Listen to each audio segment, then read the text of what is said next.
for me to switch to NetSuite? Over 31,000 businesses already use NetSuite. And for a limited time, NetSuite has extended their one-of-a-kind financing program offer to those ready to upgrade at netsuite.com/radar. Head to netsuite.com/radar for this extended special financing offer on the #1 financial system for growing businesses. netsuite.com/radar. You've got bugs. What's your move? A rattly can?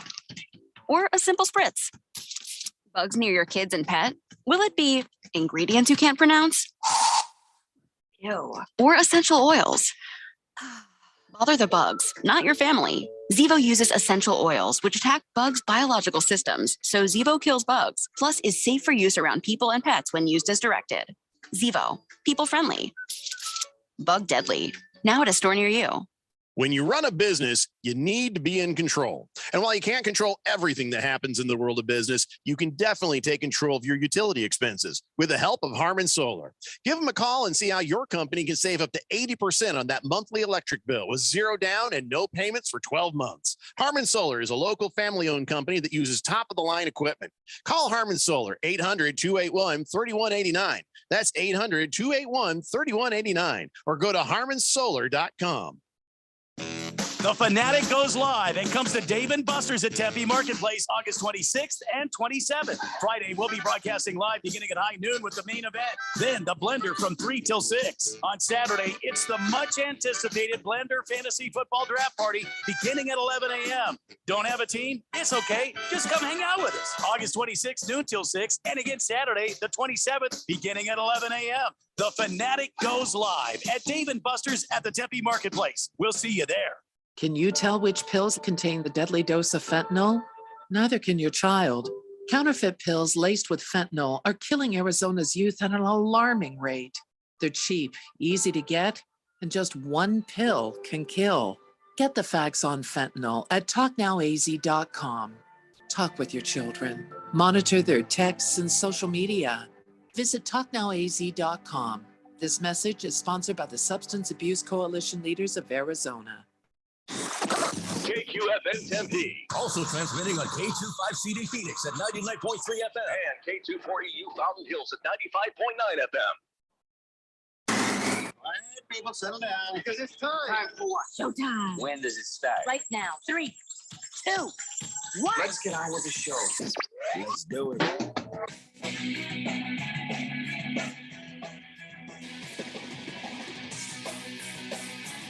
Welcome to Monday. It's time, like it is every Monday at 3 o'clock, or at least it has been.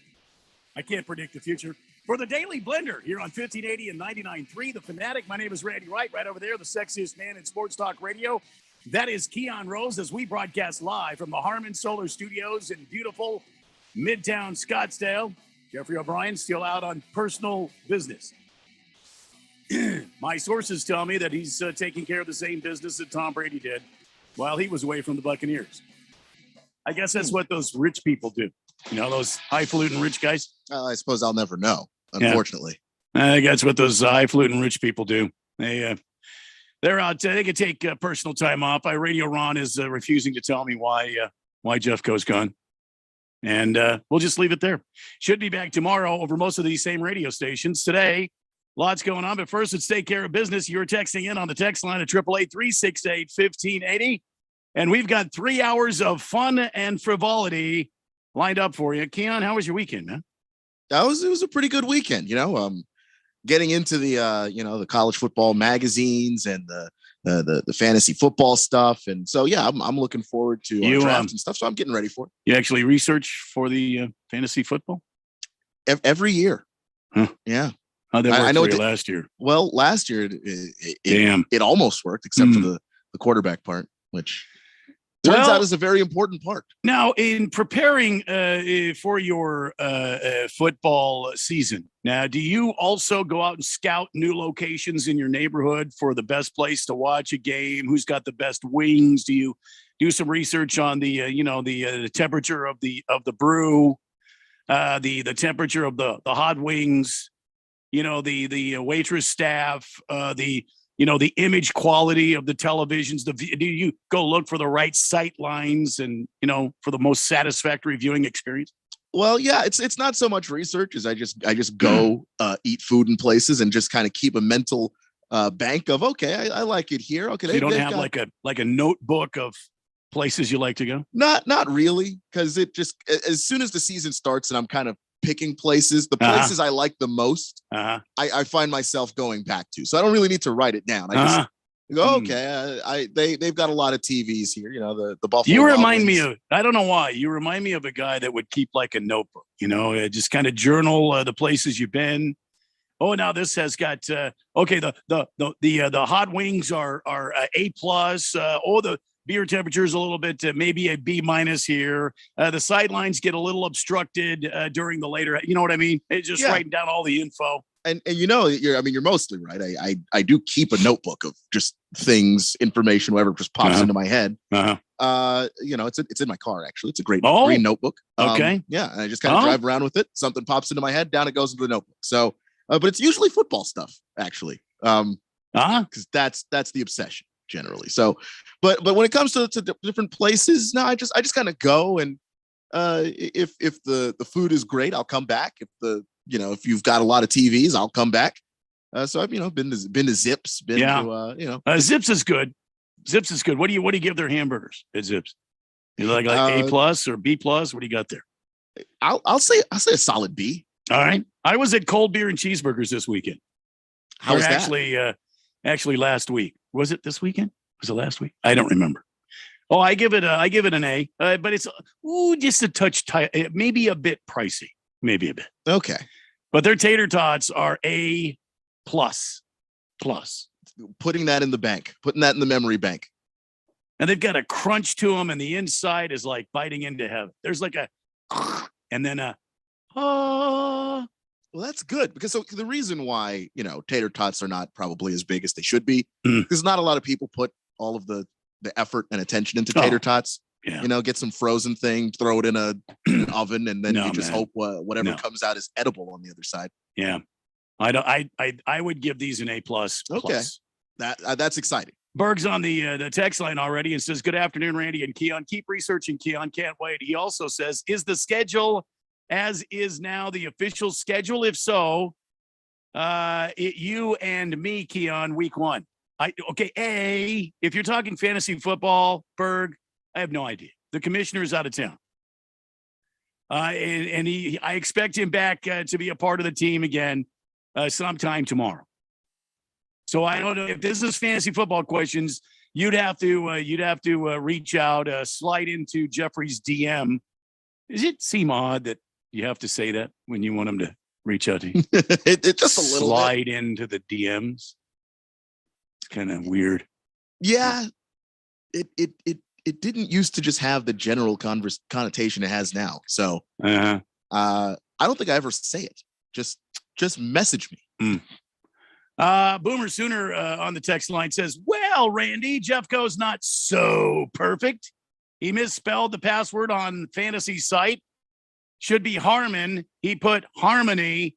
I kept getting bumped out until I looked closer. Yeah, Randy, my daughter loves the loaded tots there at Cheeseburgers and Beers. Is it Cold Beers and Cheeseburgers? I think is what it is. Boomer Sooner.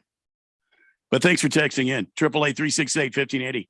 Last Optimist says, wow, everybody is hitting the text line early, and we haven't even started anything yet. It's going to be a great Monday show, I can tell already. And I'm fired up to be back here, by the way. Last Optimist says, afternoon, gentlemen, watch the Cardinals practice Sunday night, and I'm not a fan of the wannabe Falcons look. The black helmet should only be used with red and white jerseys for better contrast. Would like to see how the Cardinals would look in black pants, red jersey, and a yellow helmet. Not sure I understand what's happening. Are we doing a fashion take on? Apparently, I don't know. I like the black helmets for the Cardinals. I think it should be all black, personally. But the Cardinals red. How do you equate into this thing a black helmet? You see what I'm saying? Unless you're going to redo the logo and make it more evil and ominous. Well, I don't think that it's your every game uniform. I think that you break that one out when you want a little good luck or blackout Sunday. Yeah, you want to get the fans fired up, then you go with the black unis. Berg says, are they advertising on the show? Sonic has good tots. Sonic's tots are too greasy. They're okay. Cold beers and cheeseburger tots are the best. Berg, if you haven't had them, you need to try them. I know you're a connoisseur of all things fast food. Mars Bars 805 says, Happy Marley Monday, guys, and what a great weekend. I'll take an 805, please. And don't go to Zips on Shea and 32nd Street. How about them Raiders? Welcome back, Randy. I'll have an 805. All right. Well, there you go. Mars Bars. Why not go to the Zips on 32nd Street and Shea? Keon's not in that neighborhood anyway. So yeah, so I don't have to worry about that particular one. But what's wrong with it? Yeah, I'd like to know. Did you find a cockroach in your soup or something? Anyway, Big George is on the text line. Hello, gentlemen. Happy Monday. Was Jeffrey able to determine the fantasy football draft order this weekend, or can we just pick where we want to draft? I moved to have the first overall pick. No, George, that's not the way it works. And no, I don't think he has determined the draft order yet. If he has, I have not heard from him. Perhaps that's why he's been out of town since last Friday. I'm just saying. Blissful A says, hey, Randy and Keon, great show on Friday. After watching the Cardinals versus Ravens game last night, Kyler is a better offensive coordinator than quarterback. Really? Really, you think so? I thought he did a decent job. I don't think he did a bad job. As calling the plays, he was calling the plays because I didn't watch the game. Oh yeah, no, I mean it's just Kyler's he didn't have his braids and he had his hair out. It's kind of a fro, and then you got the headset sitting on top of that, and Kyler Murray doing his best Kingsbury impersonation. He's got the play sheet in front of his mouth, and and some of the plays he called legitimately good plays. I mean, there was a fourth down, let's say 4th and 5 that they picked up in the fourth quarter that I thought that's an impressive play call there, Kyler. Makes me wonder,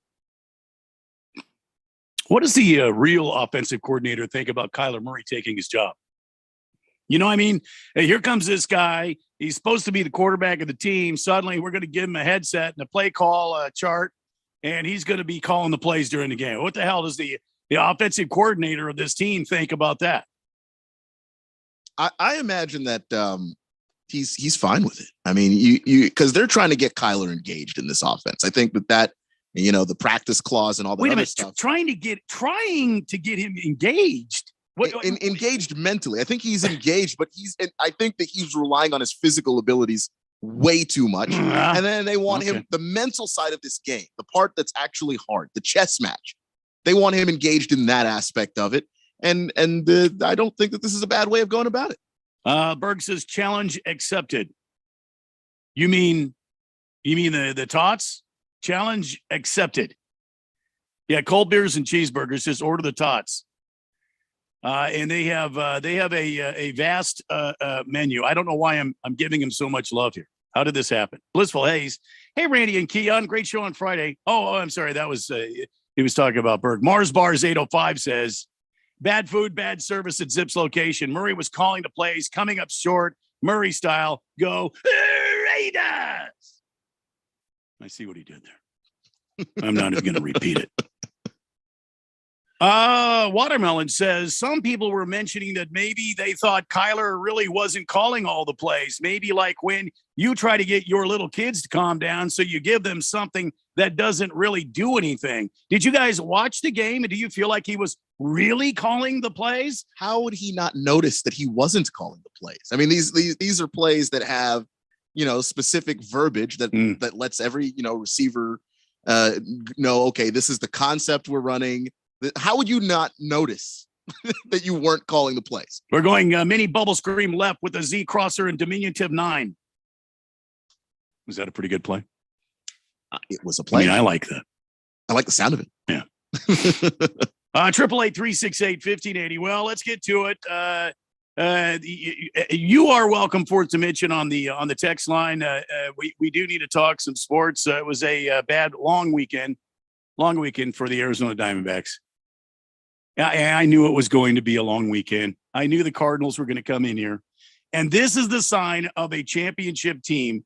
When you go into a stadium, another team's stadium that has been struggling all season long, and you take care of business. You go in and you're in the race for September, and you take care of business. 5-1 on Friday night, 16-7 on Saturday night, and then yesterday completing the sweep with a 6-4. Meanwhile, Albert Pujols just keeps hitting bombs, approaching 700. I mean, he's on a tear lately that I didn't see coming based on the way he played last year, the way he played before the All-Star break this year. He just didn't look like an even passable version of Albert Pujols. So for him to be doing this right about now, you know, I'm sure Cardinal faithful are happy to see him go out there and do what he's doing. And it's the boost the team needs right about now, just to keep them in that, in that focus, in that vein, because, guys, it's a long baseball season. Players come and go in terms of their production. And so here's Albert Pujols to deliver a shot in the arm and keep the thing rolling.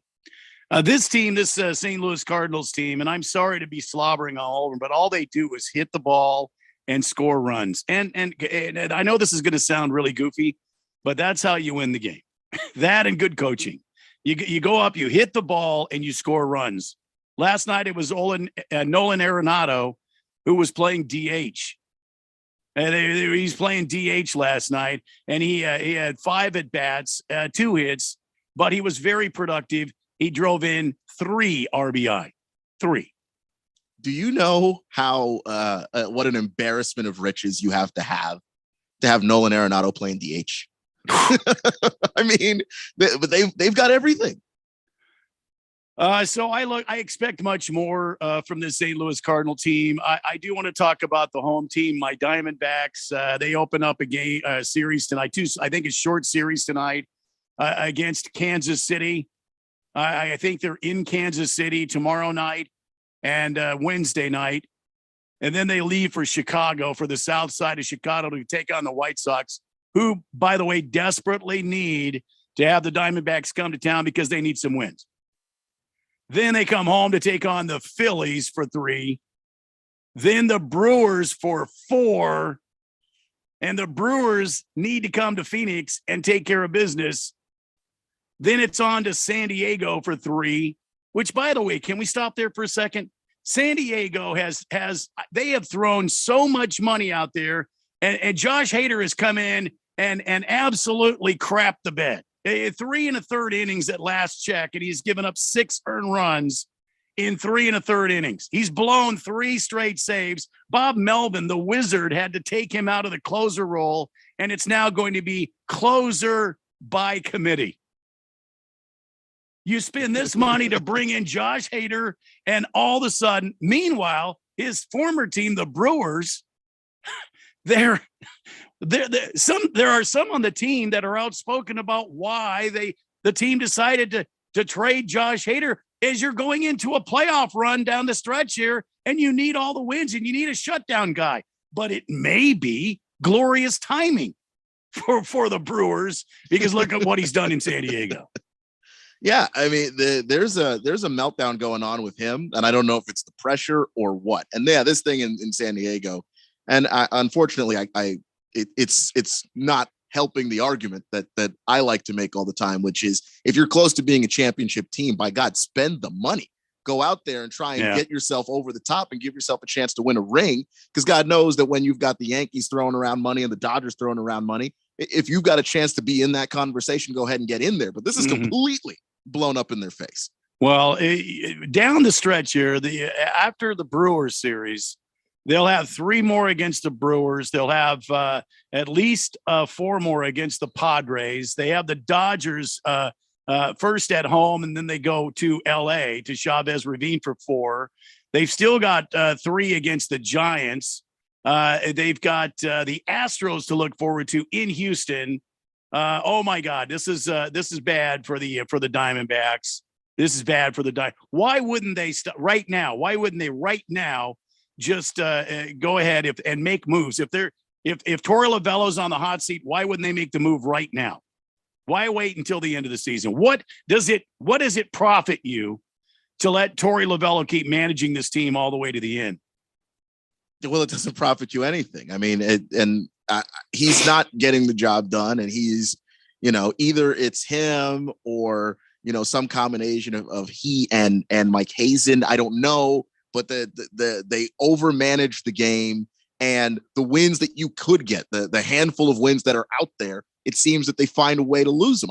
You don't gain anything from keeping a guy on board until the end of the season. Stability? What stability? It's the stability of losing. Like, this is exactly the kind of team where you shake something up just to see who responds. And I mean, the players on the field, if Lovullo's gone and the players want to sit there and realize, like, okay, if the manager can go, any of us can go, somebody could step up, but we're not going to see that because, the Diamondbacks work in mysterious ways. Diamondbacks right now are 55-66. Will they get 64 wins? To me, that's the question. I think that's a great question. And I also I am looking at this schedule and I'm not hopeful. They might get 1 or 2 from the Royals. They might get a game from the White Sox, maybe, but the White Sox are playing some desperate baseball because they need to stay in this. However, sleeping Tony La Russa might blow a game and the Diamondbacks might get out of there. So now you've got possible of 2 games, maybe. Then you play the Phillies, who are in a playoff race. I don't think you take any of the Phillies. No. The Brewers, 4 with the Brewers. So they're at home. Maybe you get 1, maybe. But remember, the Brewers are trying to catch St. Louis, and we saw what St. Louis just did to us in our hometown. And the Brewers, like you said earlier, are playing some fantastic baseball right now. So as I count up, at this point, you have 4 wins, maybe. 3 in San Diego, 3 in Colorado, 3 against the Dodgers, 3 against the Padres. Then you go to Chavez Ravine. Oh, my God. 64? Was that the win total the Suns had? That was the win total that the Suns had. And I don't see where there's enough victories here to even get us to that point. Well, all right. 888-368-1580. If you've got some comments about the Diamondbacks and or your favorite team and the playoff race, the Cardinals acted like a championship team. Let's see what the rest of these guys can do. I mean, we might steal some from San Diego. I mean, they let Washington come into their house and take a couple from them. But we'll talk more sports and more stuff ahead. We've got a lot of NFL stuff, a lot of happening today. Right around the corner here on the Daily Blender on 1580 and 99.3 The Fanatic. This is Brent Musburger's action update for Arizona's new home for sports, The Fanatic. Now, here are the latest lines from my guys in the desert.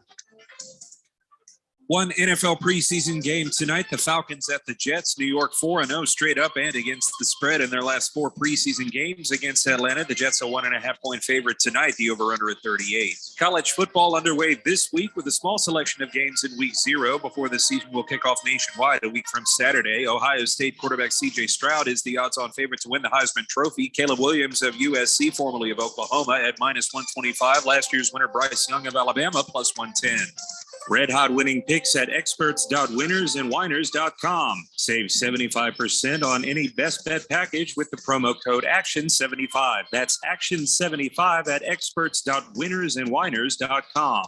For vsin.com, I'm Trey Westerberg on Arizona's sports betting station.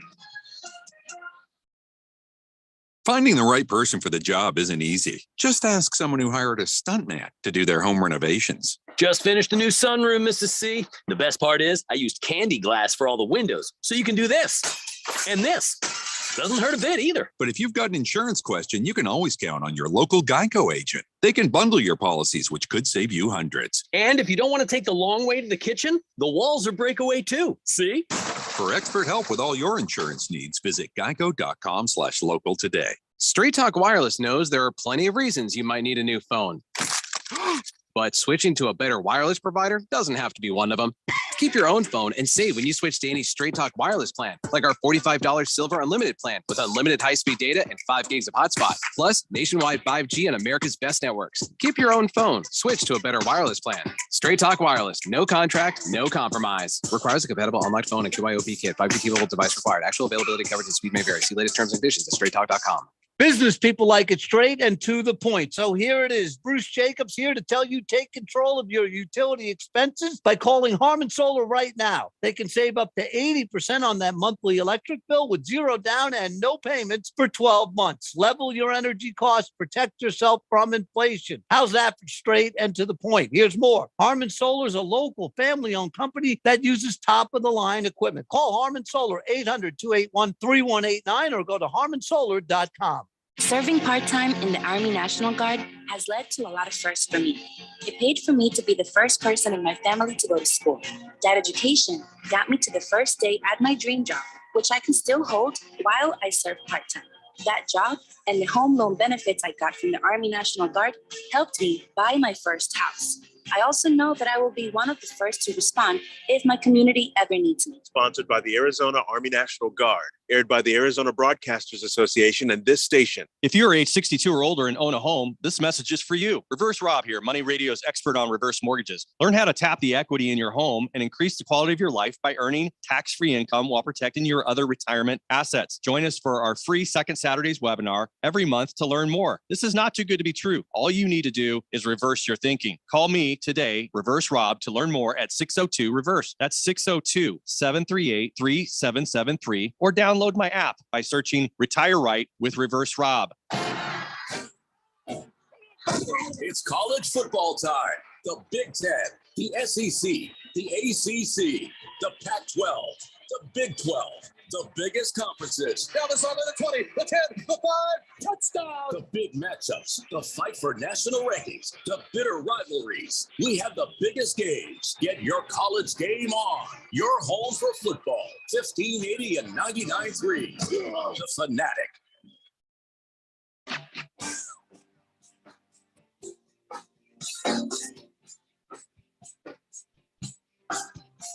Welcome back to the Daily Blender. Yeah, it's a 0 week, and I'm going to ask Keon to explain that in just a minute. But yeah, Saturday the games begin. We'll talk about college football in a few minutes. No, Berg, that's not my car. Berg texting in on the text line at 888-368-1580. That's actually Kyler Murray's car. It's a Kyler Murray license plate, Arizona Cardinals license plate, and it's a paying homage to Kyler Murray. That's actually his car. So. I don't have those type of vanity license plates. Don't believe in them. Don't like them. Don't want to waste money on them. That's just me. Just me. There was some. I forget what it was. I knew somebody, and they always put their occupation on their license plates for some reason. I'm a tow doc. Or elbow dock or shoulder cutter, some stupid. It's just very specific to them. Do you like the vanity place? Do you like that? I think some of them are pretty funny. Well, I mean, if you're going for funny, I mean, that's one thing, but that's about as far as I would go. I did IRS agent. Yeah, like that. Come on, who honestly cares? But I did see a Ford Bronco and the vanity plate said not OJ. So that was pretty funny. Was it white? It was. 888-368-1580. Mars Bars 805 says, Randy, since Murray called the plays, does this time count for his contract homework, short contract? I don't think so. Blissful Hayes says, the Dimebacks could use a player like Goldie. Interesting. Who couldn't? Huh. Yeah, it's funny that they had him first. Seems like we had somebody who was just like Paul Goldschmidt. Wonder what happened to that guy. Might even have had the same name. Yeah. Crazy coincidence. Yeah. Crazy. And he played first base too. Pull the Plug says, can he see the plays from the sideline? Just saying. You mean Kyler? Can he see from the sideline? Mm-hmm. I would say, yeah. Have you seen how tall some of these coaches are? Jimmy Johnson's only about 3.5 feet tall. And I'm just saying. Big George says the Diamondbacks only need 10 more wins this season to get over 64. I guarantee you that they will get to 65 wins this season. You could bet your house on it. I will not do any such thing. I will do nothing of the sort, Big George. I will not bet my house that the Diamondbacks will win 64 games. I might not even bet the change in my wallet that that's going to happen. Berg reminds me that speaking of vanity plates, Seinfeld showed was good. Remember that? Yeah. Yeah, I remember that. Blissful Hayes. I have more confidence in Dennis Rodman negotiating with Russia than the U.S. government to free Brittany Griner. Thanks a lot, Blissful Hayes. I was going to talk about that later. Yeah, ladies and gentlemen, we're all saved. It's almost over. Brittany will be on her way home before we know it. Dennis Rodman has announced that he's going to go to Russia to negotiate the release of Brittany Griner. Dennis Rodman, which every time he goes through an X-ray machine, it breaks because of the metal in his body from all of his piercings. Dennis Rodman is going to Russia to negotiate the release of Brittany Griner, ladies and gentlemen. We've got our best man on the case. All you have to do to distract him, all you have to do, I'm not going to say it. I'm not going to say anything. Dennis Rodman says that he got permission to go to Russia to help that girl, quote unquote. I'm trying to go this week. Well, according to the Biden administration, quote, he's more likely to hurt than help. It's public information that the administration has made a significant offer to the Russians, and anything other than negotiating further through the established channel is likely to complicate and hinder release efforts. Thank you, Dennis Rodman. Thank you. Godspeed, man.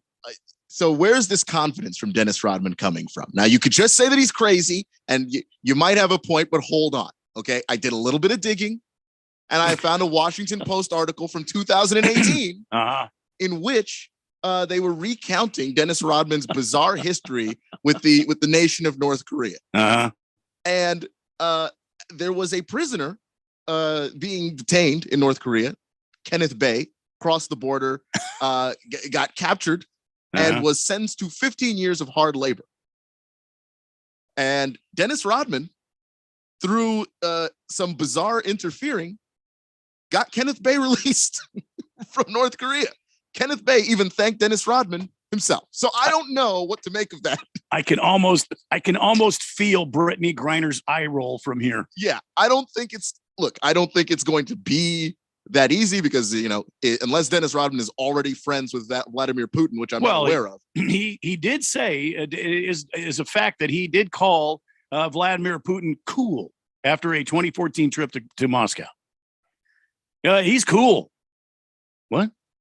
But there's something about dictators that Dennis Rodman is. He said Kim Jong-un was his best friend. So look, I have no idea. Okay, I don't know what to make of what the guy can do. I have no idea. But he has a history of doing these things. It's a little known fact that Kim Jong-un actually dunked over Rodman, former Defensive Player of the Year. But that's because Kim Jong-un is, he is who he is. He's got mad hops. Damn near a deity, dare I say.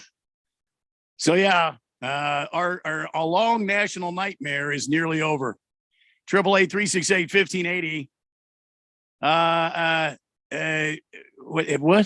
What now? My name is Rex Terra has texted in, and I'm not sure if the alcohol is involved here. My name is Rex. I drive an Xterra. Plate is Rex Terra. And football game happened this weekend. The Ravens played the Arizona Cardinals. Cardinals, boasting their 1-1 record, came into action against the purple mean birds from Baltimore, the Ravens. A murder of ravens broke out on the field. They just came out there. Look, I just can't hype this thing up very much.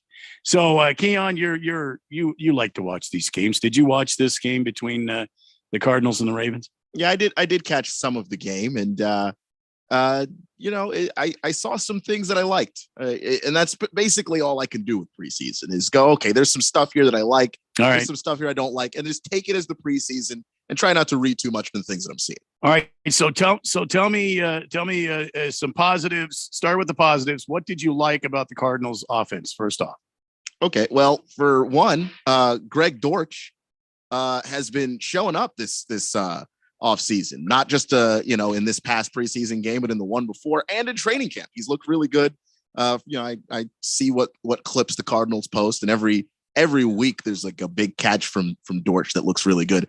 I don't know how that's going to translate into the season, but the more wide receiver help for this team, the absolute better. I think that the offense also looked really good, pushing the ball downfield. Trace McSorley doing that. So obviously you're going to have Kyler in that role when the regular season starts, but the fact that some of those big plays were there and were made, and I think that Kyler's going to make better decisions than McSorley did in that game.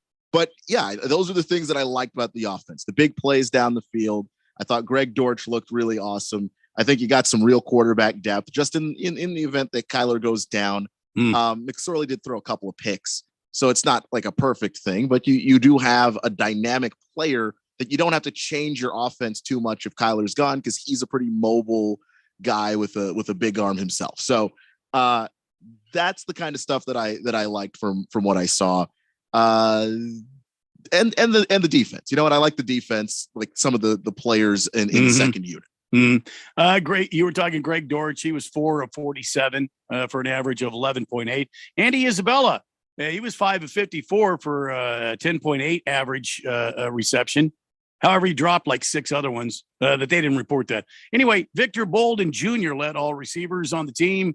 5 receptions for 66 yards, averaging 13.2 yards a reception. I noticed that on the ground there, Eno Benjamin was in the game. Did you get a chance to see Eno, and how did he look? Hard to tell because he only had the 4 carries. And he's a bruiser of a running back. So it's hard. Preseason's like really hard for evaluating those guys because they're the guys that get better as the game goes on. Yeah. And then in the fourth quarter, they're just punishing people. So, I couldn't really tell you what to make of Eno Benjamin in that particular game because he didn't do a whole lot. But that doesn't mean that he's not going to do anything in the season. It just means 4 carries is not enough to tell you whether or not a guy is impressive or not. I noticed they had Greg Dortch back on kick returns too. Yeah, I mean he's a dynamic guy. Just in terms of that playmaking ability. And my guess is I don't think you want Rondell Moore if he's going to be more involved in the passing game. No, I don't know that you want him returning kicks and punts necessarily either. Hell and Dortch no. is more than fast enough to do the job. All right, so final score 24-17. Ravens beat up the Redbirds. And that runs the Baltimore Ravens streak to 20. Oh, man. Do I have to say it? You don't have to say it. Look, it's sort of impressive, but not really. It to me, I'm not impressed by it so much as I am impressed by the fact that they are able to get those guys in the second and third unit to buy in, because it's not like they're playing their starters to try and extend this streak. Lamar didn't play at all. No, by the way, he looked pretty badass on the sideline, though. He always does. He had his hair was, it wasn't that. It wasn't that. He had those braids in there for a long time, and boy, they were all out yesterday. And he had those glasses on. He looked like John Shaft on this guy. You could make a GIF out of that and send that around. Let's take it. What's the answer? Let's ask Lamar Jackson and just have that bring show that up. Yeah, no, Lamar looked like a bad, hush your mouth. Yeah. Hush your mouth. So, look, it's the thing with the Ravens is that when they are proud of that record, it's the guys in that second and third unit who are trying to fight to make the team. They've all bought in. And I think that that's a really interesting thing about their culture is just they are hell bent on winning everything. And I think that that's the kind of thing that sticks throughout a season.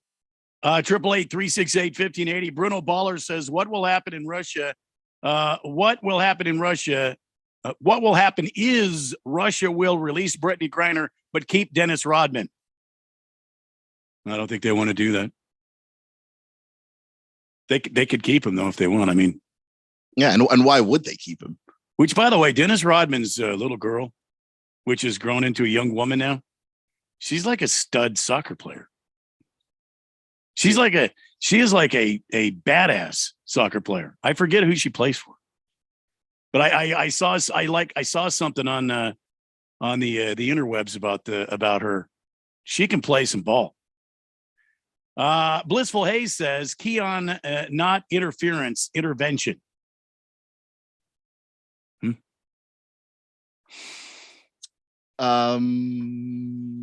Intervention is in what Dennis Rodman did when he was over in the North Korea. I mean, it was a combination of the two, because he said, look, Dennis Rodman is a weird guy. He went to North Korea literally just to hang out with Kim Jong-un. He had no intention of freeing anybody and said so, and then changed his mind later. So I can't even call it an intervention. I have to call it an interference because he didn't even plan on it.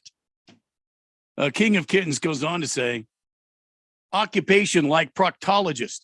Is there something wrong with King of Kittens? I think that King of Kittens is responding to some stuff that we said. We were talking about the vanity license plates with your profession on it. Occupation like proctologist. Okay. Yeah. Now, if you put that on your vanity plate, boy, you've got a weird taste in stuff you're proud of. Blissful Hayes says Cardinals defense missed a lot of tackles last night. The first three quarters. I didn't watch the fourth quarter. Yeah, I got news for you, Blissful Hayes. I didn't watch it all. He also says, I have more confidence in Dennis Rodman negotiating with Russia than the U.S. government to free Brittany Griner. Well, I mean, it can't hurt, right? I suppose not. Vladimir Putin is cool, he says. Big George, who is this Andy Isabella you're talking about, Randy? Wasn't he another Steve Keim special? A second-round draft pick of the Arizona Cardinals that evaporates into mist? Maybe. Incarcerated person. I just tuned in. Did you guys talk about Likely yet? I know he was going against second and third stringers, but he looked really good.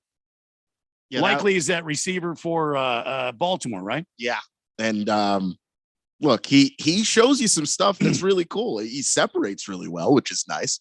And he's got great hands. He's like a perfect Ravens draft pick. I mean, he is the guy that the Ravens look for when they're out there trying to find players in rounds that we're not paying attention to, fourth round, fifth round, and they seem to be able to find guys.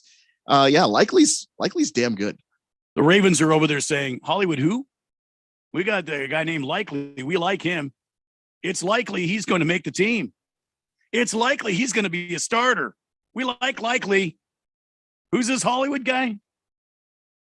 Isaiah Likely was 8 receptions for 100 yards. So there you go. All right, I'm late for a break. We've got more of your text to take at 888-368-1580. And when we come back, we've got more stuff to talk about, more NFL. I mean, it's been an active day for the Las Vegas Raiders. We'll talk about it around the corner next here on the Daily Blender on 1580 and 99.3 The Fanatic. Man, I slept. New ZzzQuil Pure Z's Restorative Herbal Sleep is made for people who are tired of being tired. I've never slept like this before. I've never woken up like this before. A melatonin-free sleep aid made with a botanical blend that contains clinically studied and effective valerian root, hops, and passion flower, shown to help promote better restorative sleep. ZzzQuil Pure Z's Restorative Herbal Sleep.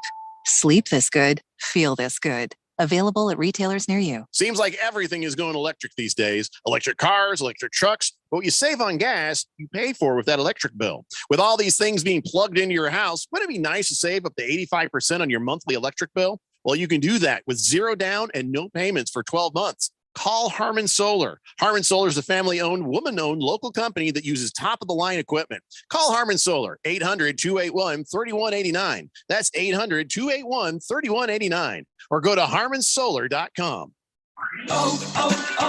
O'Reilly. Improve your vehicle's gas mileage and power with Royal Purple Fuel Injector Cleaner at O'Reilly Auto Parts. And right now, buy 1 6-ounce bottle and get one free, plus earn double O Rewards points with your purchase. Save money on gas and boost performance with Royal Purple Fuel Injector Cleaner at O'Reilly Auto Parts or O'ReillyAuto.com. O'Reilly Auto Parts. If you're an IT professional looking for an opportunity with great benefits and the freedom to creatively solve problems in a career with great growth potential and a team environment, look no further than Affinity Technology. Serving the Valley since 1992, Affinity Technology is looking for a level 1 tech to develop and deliver excellent solutions and outstanding customer service. Visit atechaz.com/jobs and get started with your future today. That's atechaz.com/jobs. The Fanatic goes live and comes to Dave & Buster's at Tempe Marketplace August 26th and 27th. Friday, we'll be broadcasting live beginning at high noon with the main event. Then the Blender from 3 till 6. On Saturday, it's the much anticipated Blender Fantasy Football Draft Party beginning at 11 a.m. Don't have a team? It's okay. Just come hang out with us. August 26th, noon till 6. And again, Saturday, the 27th, beginning at 11 a.m. The Fanatic goes live at Dave & Buster's at the Tempe Marketplace. We'll see you there. Does your company need bonds? Hi, this is Dave McKee, president of Constructors Bonding, inviting you to learn how our team can deliver better bonding than any competitor anywhere. Our relationships with every major surety get you the credit you need fast, and we never stop working to exceed your expectations. Call me personally at 602-432-5929. That's 602-432-5929 to learn how Constructors Bonding is your solution to better bonds. 1580, The Fanatic.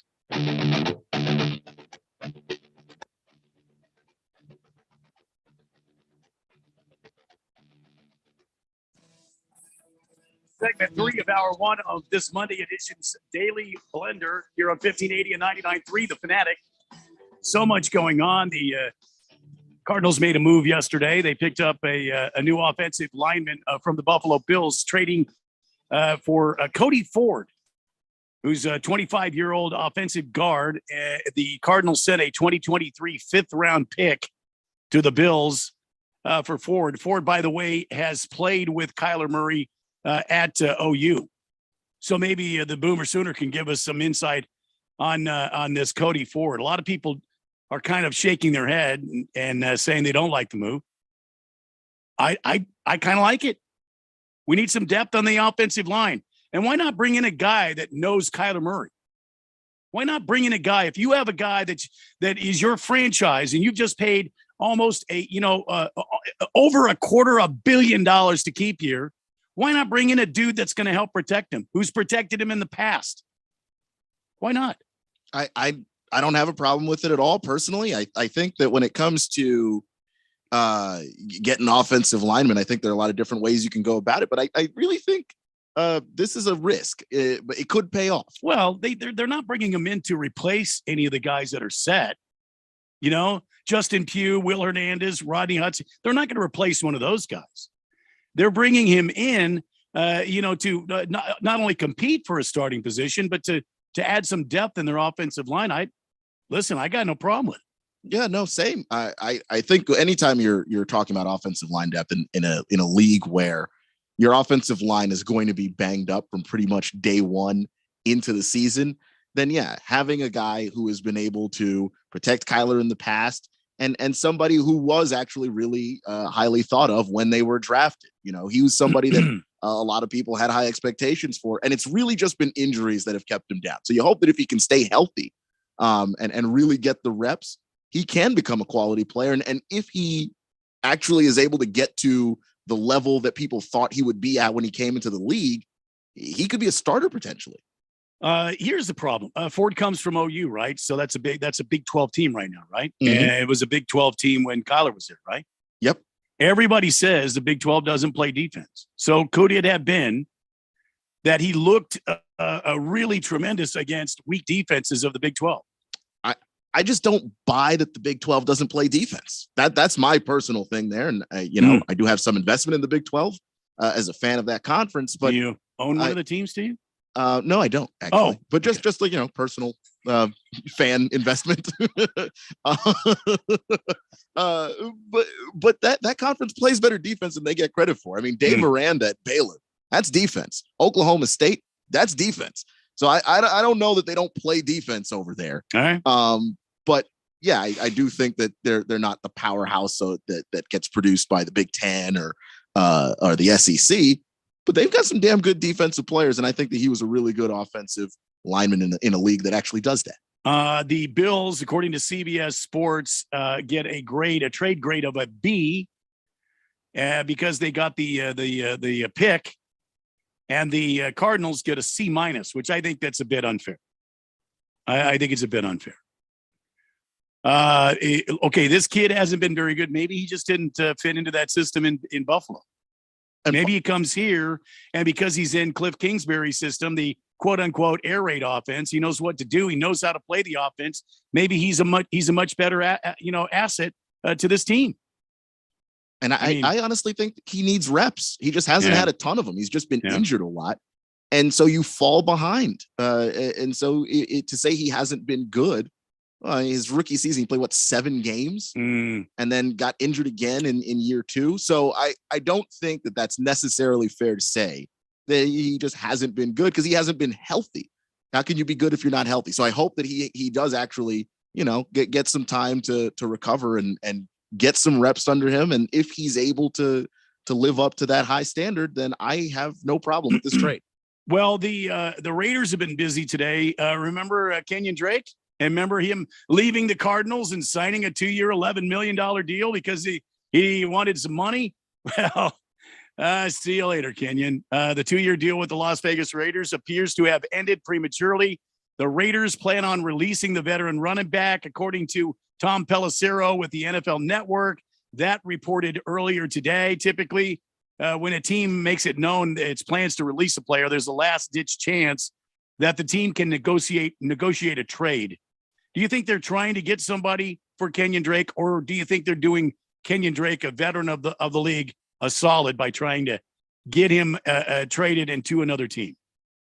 I think they want something back for him, but what could they possibly really get? But 5th rounders, 6th rounders, I mean, in today's NFL, those are valuable picks, not because you always hit on a 5th or 6th round pick, but because you can pair those picks, or you can package a group of picks to move up in a draft. So even if you get 1 5th rounder, 1 6th rounder, that's not nothing. And if no one's willing to offer a pick for him or anything like that, then you just got to let him walk and let him choose his own team. All right. Well, that's one thing that the Raiders did today. They also sent a backup quarterback to back up Kirk Cousins in Minnesota. They in another trade that the Raiders made today, Nick Mullins from the Raiders heads to Minnesota. And in return, the Raiders, they get a conditional 2024 draft pick, giving them an additional option behind starter Kirk Cousins amid an uneven summer for his incumbent backup. So they traded Nick Mullins, to come in here and compete with their 2 guys they got behind Kirk Cousins, because they feel like they're short a quarterback. So how do you feel about that? That I think it's a good move for Minnesota, because if something should happen to Kirk Cousins, God forbid, you wouldn't want that to happen. But if something did happen to him, they feel like they're screwed. And that's not good for a team that actually has a pretty solid roster. You've got good wide receiver room, obviously the fantastic running game with Dalvin Cook and Alexander Madison, and a defense that could use a little repair, but it's a good defense. So they think that they could be a playoff team this year. I think that they could be a playoff team this year. But you look at this, you got Sean Mannion back there at quarterback, Kellen Mond, who they drafted the year before and thought Kellen Mond could do some things, some pretty special things, but he hasn't been able to do that. He hasn't shown any of that in the National Football League. And I was reading a report from a scout the other day that said that Minnesota was scared because they felt like they had, quote, no backups. So this trade was absolutely necessary for them, because Nick Mullins has played games in this league. He's played for the 49ers and held down the fort, in the absence of Jimmy Garoppolo before. So Nick Mullins is a quality backup, and that at least gives them some peace of mind in that department. All right. So Nick Mullins to the Vikings for a conditional 2024 draft pick. We'll see how that shakes out. That wasn't the end of all the Raider Nation news. I know there's other people that have been talking about what broke this weekend. Dana White broke a story that he had brokered a deal with the Raiders and Tom Brady. And this thing was going along great, and it would send Tom Brady to the Raiders in Las Vegas.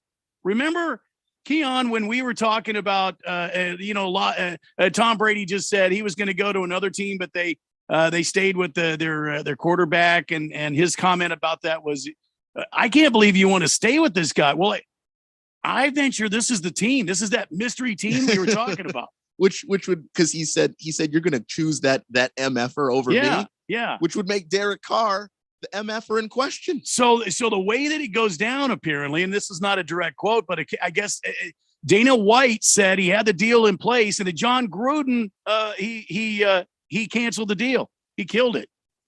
How do you kill a deal that involves a Super Bowl champion of the caliber of Tom Brady? How do you do that? You are egotistical, and you believe that all the decisions you make are the right decisions, and that Derek Carr is your guy. Because look, John Gruden came back to the Raiders in part to coach Derek Carr. So Tom Brady coming along, I'm not going to, ruin the thing that I came back for Tom Brady, which shows you kind of where John Gruden's head was at, because John Gruden, kind of all about John Gruden. It was nearly a done deal, according to Dana White, in 2020, before John Gruden ultimately decided to nix things at the last second. If anyone should know how close the deal came to it, it would be owner Mark Davis of the Raiders. And Davis was asked about whether he knew anything about this deal. And here was Mark Davis's response. He said, I heard about the deal. That was 2 or 3 years ago or something. I don't know, man. Talk to Dana. I remember that Tom Brady went to Tampa Bay. That's basically what I remember. I have no idea. Dana has the stories. Are you kidding? Are you kidding? How do you not remember that? Wow. You almost landed the greatest quarterback of all time. And you didn't even know it. And you don't remember. Like, it's not even that he didn't know, because he might not have known, but he also just said, I don't remember. Was that 2-3 years ago? I don't remember. The deal was it was so close to being done. Brady was already looking at houses in the area. And it wasn't known yet to Gruden, but Gronk was coming along for the ride. Remember how he went with Tom Brady to Tampa Bay? He was going to go with him to Las Vegas. That could have been a team with Tom Brady, Gronk, and Darren Waller on one offense. Well, let's not forget Hunter Renfrow. And Dana White didn't want to talk about this on TV. Apparently, Gronk had him on this MMA show, and Gronk kind of coerced him into saying something about the deal. I can't. Raider fans, you've got to be out of your minds today, learning about this deal that almost brought Tom Brady to Las Vegas. 888-368-1580. We almost had Tom Brady and Patrick Mahomes twice a year. We almost had that. Guys, of course he remembers. What do you want him to say? He's going to play dumb to save Carr's feelings. Tuck says. Wow. Oh, boy. All right, 888-368-1580. That's 1 hour in the books. Keon and myself will be back in the 4 o'clock hour. We've got more NFL stuff to talk about. The Panthers have named QB1 today. It's Baker Mayfield. Baker, the touchdown maker. He's going to be leading the Panthers down the tunnel to face the Browns in game 1 of this upcoming season. That's just a couple of weeks away. How do you feel about that? And we've got so much more to talk about. It's the Daily Blender on 1580 and 99.3 The Fanatic, Arizona's home for football. COVID-19 moves fast, and now you can too. If you feel symptoms, even if they're mild, you should test fast. Test positive and at high risk for severe COVID-19? Then act fast with authorized oral treatments that can be taken at home and must be taken within 5 days from when symptoms begin. COVID-19 moves fast, and now you can too by asking your healthcare provider if an oral treatment is right for you. Learn about a treatment option at treatcv19.com. This message is sponsored by Pfizer. Hey guys, time to get your fantasy football on. Be part of the Daily Blender Fantasy Football League. See if your team has what it takes to take on the Blender personalities of the fourth dimension. You could win $100 from our friends at Harman Solar if you win your league. To sign up, just email me, blender@1580thefanatic.com. Blender@1580thefanatic.com. That's blender@1580thefanatic.com. Oh, wait, you should probably listen to the show too. It's the Daily Blender Fantasy Football League, only from 1580 The Fanatic. Research shows listeners don't like it when ads interrupt their music. So to help you remember that Liberty Mutual customizes home insurance, we made this ad optional. If you want to skip this ad, remove your left earphone. Liberty Mutual customizes home insurance, so you only pay for what you need. If you're missing this informative ad, you must love wasting your cash. It's the easy and smart way to save. Now it's all been said, so if that earphone was out, put it back in your head.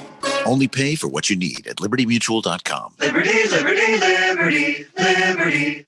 For the latest from the world of golf, tune in every Saturday morning from 6 to 8 for the Golf Shop Radio Show, presented by PlayGolfMyrtleBeach.com, the golf capital of the world. Hosts Mark Greenhelch and Matt Blanchard talk golf from tee to green and everything in between. If you like golf, you're going to love Golf Shop Radio. Before you tee up, drop on in. Welcome to the Golf Shop here on 1580 and 99.3 The Fanatic. Staples has everything for school at great prices. So this year you won't go back to school. You'll be ready to move forward and master 5th grade math. I can't do this. It's impossible. Not you, Dad, your daughter. Staples will help her move forward. Right. Right now, Staples comp books and number 2 pencils are just 50 cents each. Plus, 2 pocket paper folders are only 25 cents each. Everything on your list at amazing prices. Staples, we're not going back. We're going forward to school. Ends 8/27 in store only, limit 30. The general election is November 8th this year. Voting locations are open on Election Day from 6 a.m. to 7 p.m. All qualified voters must show ID. For a list of valid IDs, go online to arizona.vote. Have an early ballot? You can return it at any voting location or secure election drop box, and you don't have to wait in line. Learn more about voting locations at arizona.vote or call 1-877-THE-VOTE. This message is sponsored by the Arizona Secretary of State's office. KQFN Tempe. Also transmitting on K25CD Phoenix at 99.3 FM. And K240U Fountain Hills at 95.9 FM. All right, people, settle down because it's time. Time for what? Showtime. When does it start? Right now. 3, 2, 1. Let's get on with the show. Let's do it. And welcome to a Monday edition of the Daily Blender here on 1580 and 99.3 The Fanatic. It is hour number 2 as we trek our way to 6 o'clock tonight. Jeffrey O'Brien out on personal leave, taking care of personal matters, just like Tom Brady did till he returned today.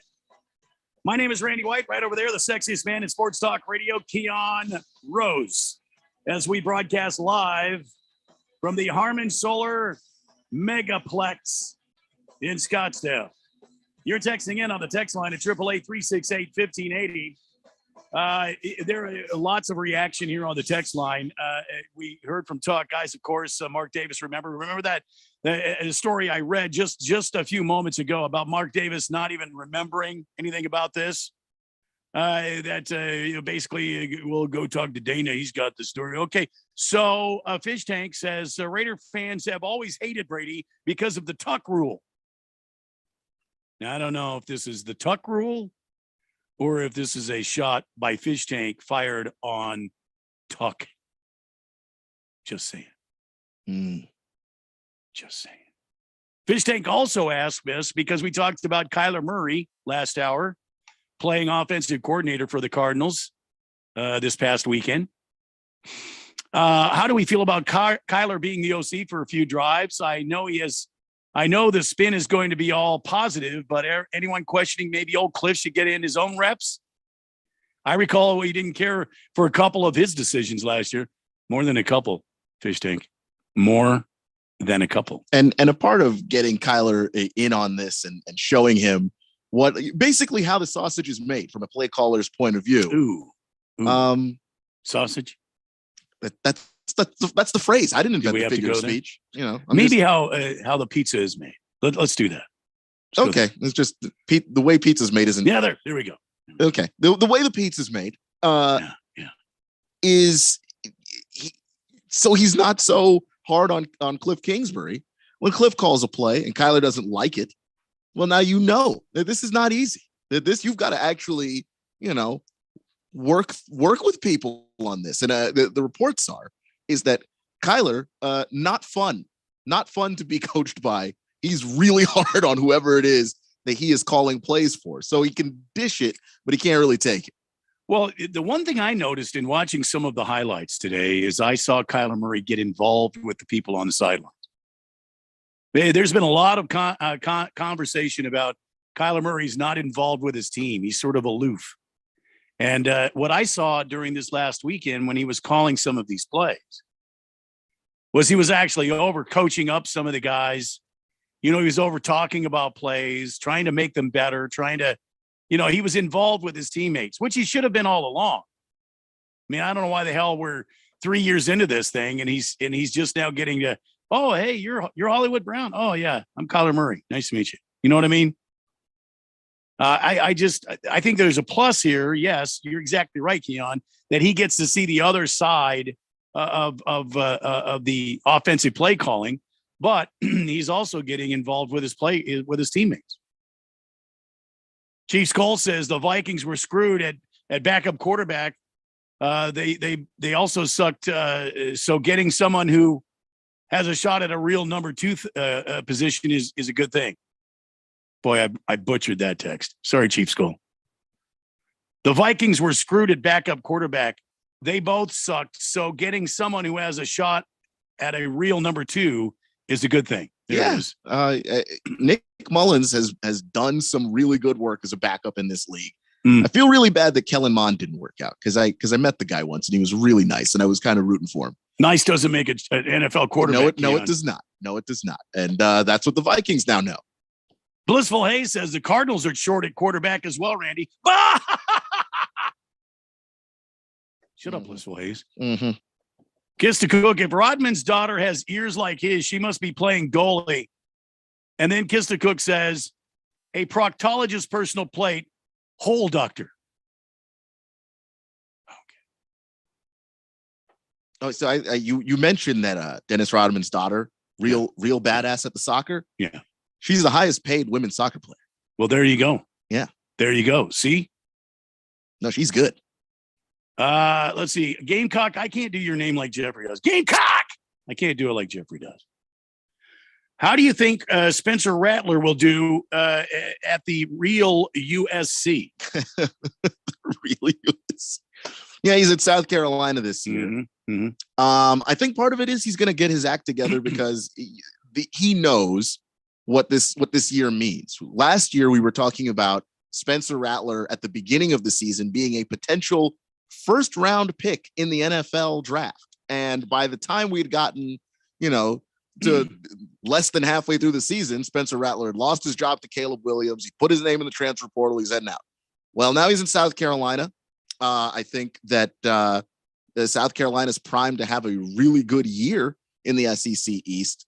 But I got to see that decision making get better for him. I assume it will because you're not riding on that natural talent anymore. You now know you've got to dial in, plug in, and understand what teams are doing on the defensive side of the ball. I assume that that's going to get better, but it's going to be tough sledding. He is in the SEC now. All right, 888-368-1580. That's the text line for you, the fourth dimension, to become involved in our program. Lots to talk about, but I want to remind you that this Friday and Saturday going to be a lot of fun. Friday, we start broadcasting our afternoon shows live and in person from noon until 2. It'll be the main event with Steve, and he's going to be out there. And then from 3 till 6, we'll be out there. The Daily Blender will be out there. We're just doing a live event out there at Dave and Buster's at the Tempe Marketplace out at Tempe. It's going to be a fun time. Come on out. Would love to see you, shake hands with you, high five, whatever. Anyway, that's on Friday. Main event, noon to 2. And then we are on 3 to 6, the Daily Blender. Then Saturday, it's the Daily Blender Fantasy Football Draft Party. And this has been a long time in the making. It starts at 11 a.m. at Dave & Buster's. Same place, Dave & Buster's at Tempe Marketplace. We will be broadcasting starting at 11 till about 1 o'clock. 11 to 1, a 2-hour live remote fantasy football broadcast. And then around 1:30, we'll start doing our fantasy football drafts. And I say drafts because there are many leagues in the Daily Blender Fantasy Football League. I mean, there's a Premier League Keon and Jeffrey and I are a part of. That's the Premier League. Mm-hmm. And then we've got 10 other leagues. I believe there is 11 leagues total. Or maybe there's 12. There might be 12 because there's people all the time wanting to join. But anyway, let me wrap this up first. Come on out Saturday, Dave & Buster's in the Tempe Marketplace.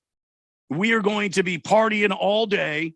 You don't even have to be in one of the leagues. Just come on, hang out with us, and you can you have some fun. And don't forget, there's still time for you to sign up for the Blender Fantasy Football League. Just send your name and contact info and let Jeffrey know that you want to be a part of the Daily Blender Fantasy Football League. Blender at 1580thefanatic.com. Again, that email address is blender at 1580thefanatic.com. And you thought he was gone, but I happen to have Jeffrey O'Brien right here giving you that email address again. Blender at 1580thefanatic.com for fantasy football. Yep. Blender at 1580thefanatic.com for fantasy football. So there's still time to sign up. We're going to have our draft Saturday out at Dave & Buster's Tempe Marketplace. We start broadcasting at 11. We get off the air at 1. And then from about 1:30 on, it's the fantasy football draft this Saturday at Dave & Buster's. We'll hope to see you out there. Let's go on. Lots to talk about. Lots more NFL stuff to talk about. You remember that, Keon, you remember that Saints punter we were talking about who smashed that 81-yard punt? How could I forget that? Remember that kid? Yeah. I mean, we were all buzzing about that. Well, it looks like the NFL has had him tested. Yeah, they got a sample. Got a sample. Blake Gillikin, not Gilligan, Gillikin with a K. The NFL has requested a sample. Blake, this is so-and-so with the NFL's drug testing. You were selected for a random in-season drug test. The test will take place today. And he gives the date at the facility. The test should be completed before the team meeting at 10 a.m. Wow. So he's getting that morning pee. I mean, really to catch you off guard. None of these drug tests that the NFL gives out are random. I remember one time Drew Brees, when I think he was like 37, said he wanted to play for 10 more years, and they drug tested him the next day. This is how the NFL operates. If they feel like there's any reason to be remotely suspicious about you, they're going to drug test you. End of story. Guy smashes an 81-yard punt, and instantly here comes the NFL. They want to test him. Poor guy. Welcome to the NFL, dude. So Blake Gillikin, punter, finding out the ins and outs of the NFL. The saga of I was trying to find a voice clip here, but I don't have it.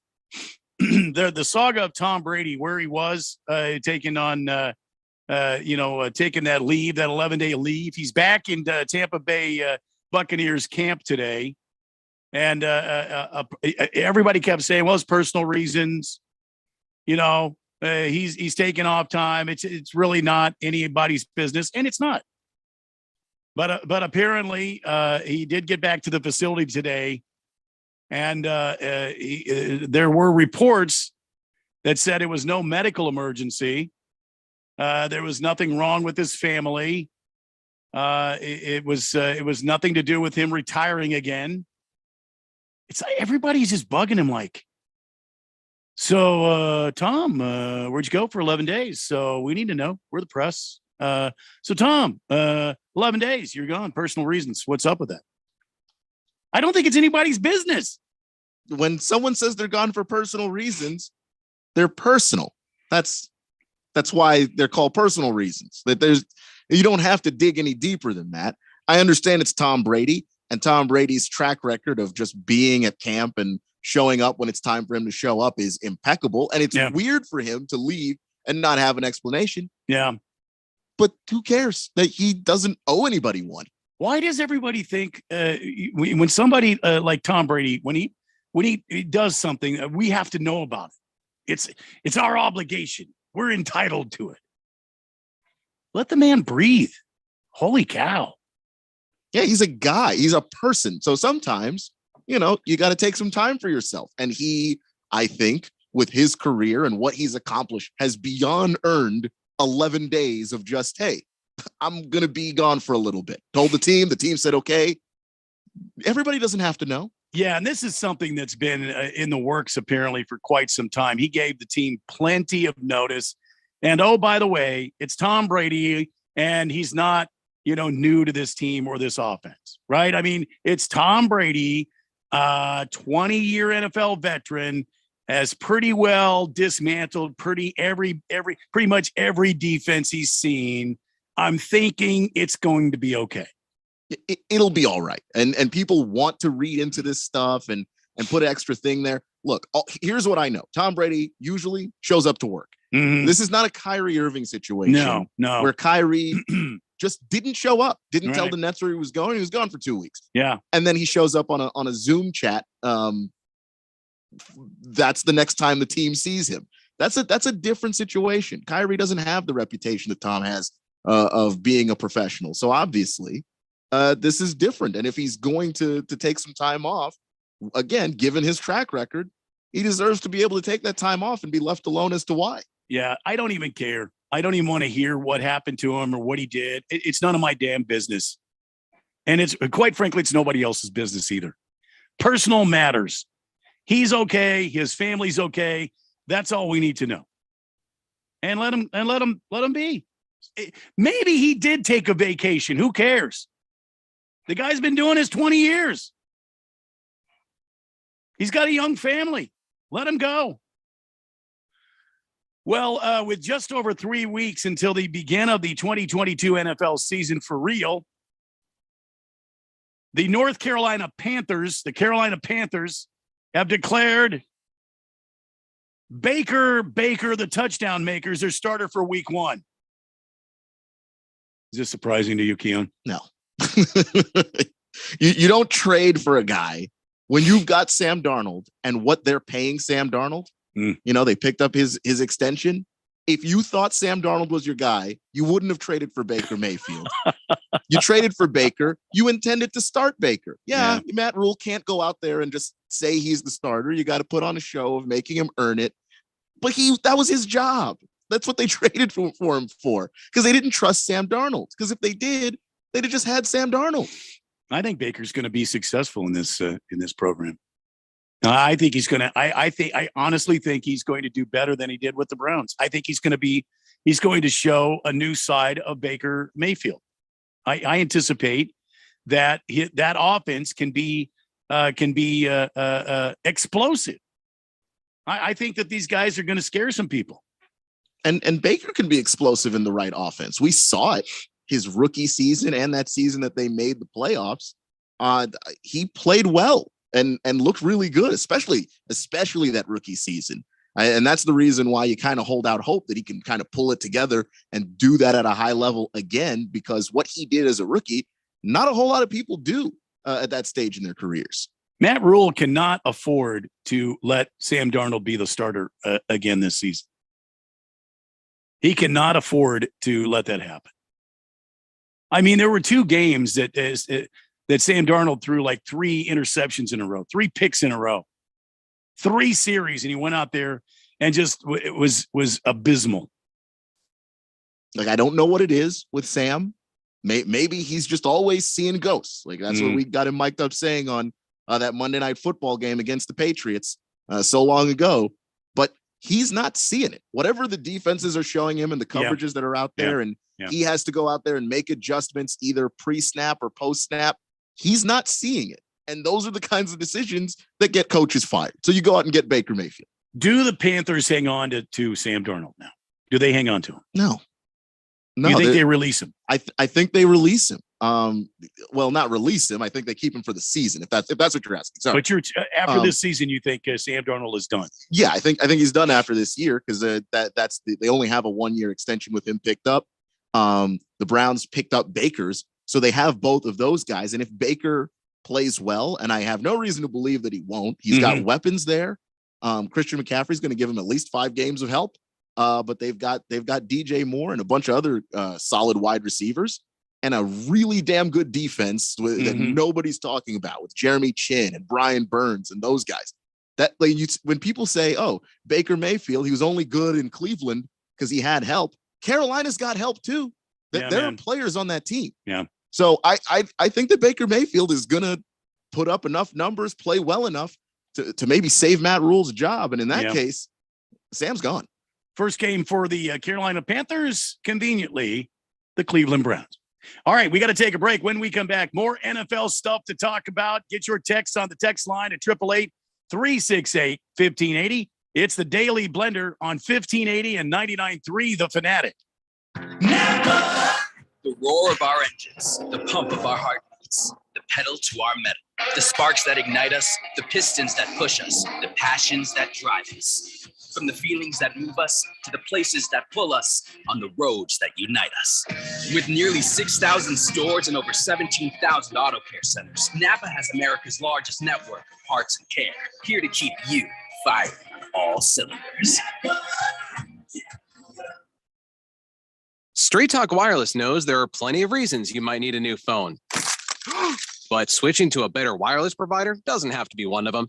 Keep your own phone and save when you switch to any Straight Talk Wireless plan, like our $45 Silver Unlimited plan with unlimited high-speed data and 5 gigs of hotspot, plus nationwide 5G on America's best networks. Keep your own phone. Switch to a better wireless plan. Straight Talk Wireless. No contract, no compromise. Requires a compatible unlocked phone and QIOP kit. 5G T-Mobile device required. Actual availability, coverage, and speed may vary. See latest terms and conditions at straighttalk.com. Hi, Jada Cantor here, Desert Wholesale Diamond. I'm Diamond Dave's daughter. For over 31 years, my dad has been importing directly from overseas and building beautiful rings for clients, all at wholesale prices. How can he do what no one else can? He grew up in my grandpa's 22-store chain, starting part-time at age 13. And when he sold to the big chains, my dad started his own company in 1990. No one else with the fourth-generation connections, in-house importing, and design opens their office to individuals but him. He loves offering expertise to you so you can get a true wholesale deal and propose with the ring you never imagined possible. It's amazingly rewarding, and so many of his clients become friends. If you had a friend that could offer you a true wholesale deal on a diamond, wouldn't you call him? Well, now you do. My dad, Diamond Dave. Call Diamond Dave at 480-397-2450 or reach him on Instagram at Diamond Dave Cantor. That's Kantor, or visit him online at diamonddaveaz.com. That's diamonddaveaz.com. There's no doubt that Harman Solar can save you up to 85% on your monthly electric bill. That's a fact. Bruce Jacobs here. But did you know it's possible to get solar for $0 down and no payments for 12 months? You can lease, finance, or even purchase outright. They have plans that fit everybody. Harman Solar is a family-owned, woman-owned local company that uses top-of-the-line equipment. Call Harman Solar at 800-281-3189. That's 800-281-3189, or go to harmansolar.com. Admit it, you love the action. You love the excitement. For a touchdown. You love the big plays. Sideline, the 30, the 20, 15, 10, 5, rock and roll, touchdown. And you love the big hits. So do we. The NFL. We've got the games you want and the info you need. Listen for the latest 1580 and 99.3 The Fanatic, Arizona's home for the NFL. Yeah, man, the NFL, it's going to be starting up here pretty quick. We'll have all the primetime games for you here on your home for the NFL, 1580 and 99.3 The Fanatic. Of course, that means that, unfortunately, the Daily Blender will have to have some short shows. Oh, no. Not a short show. Can't think of anything worse. I giggle.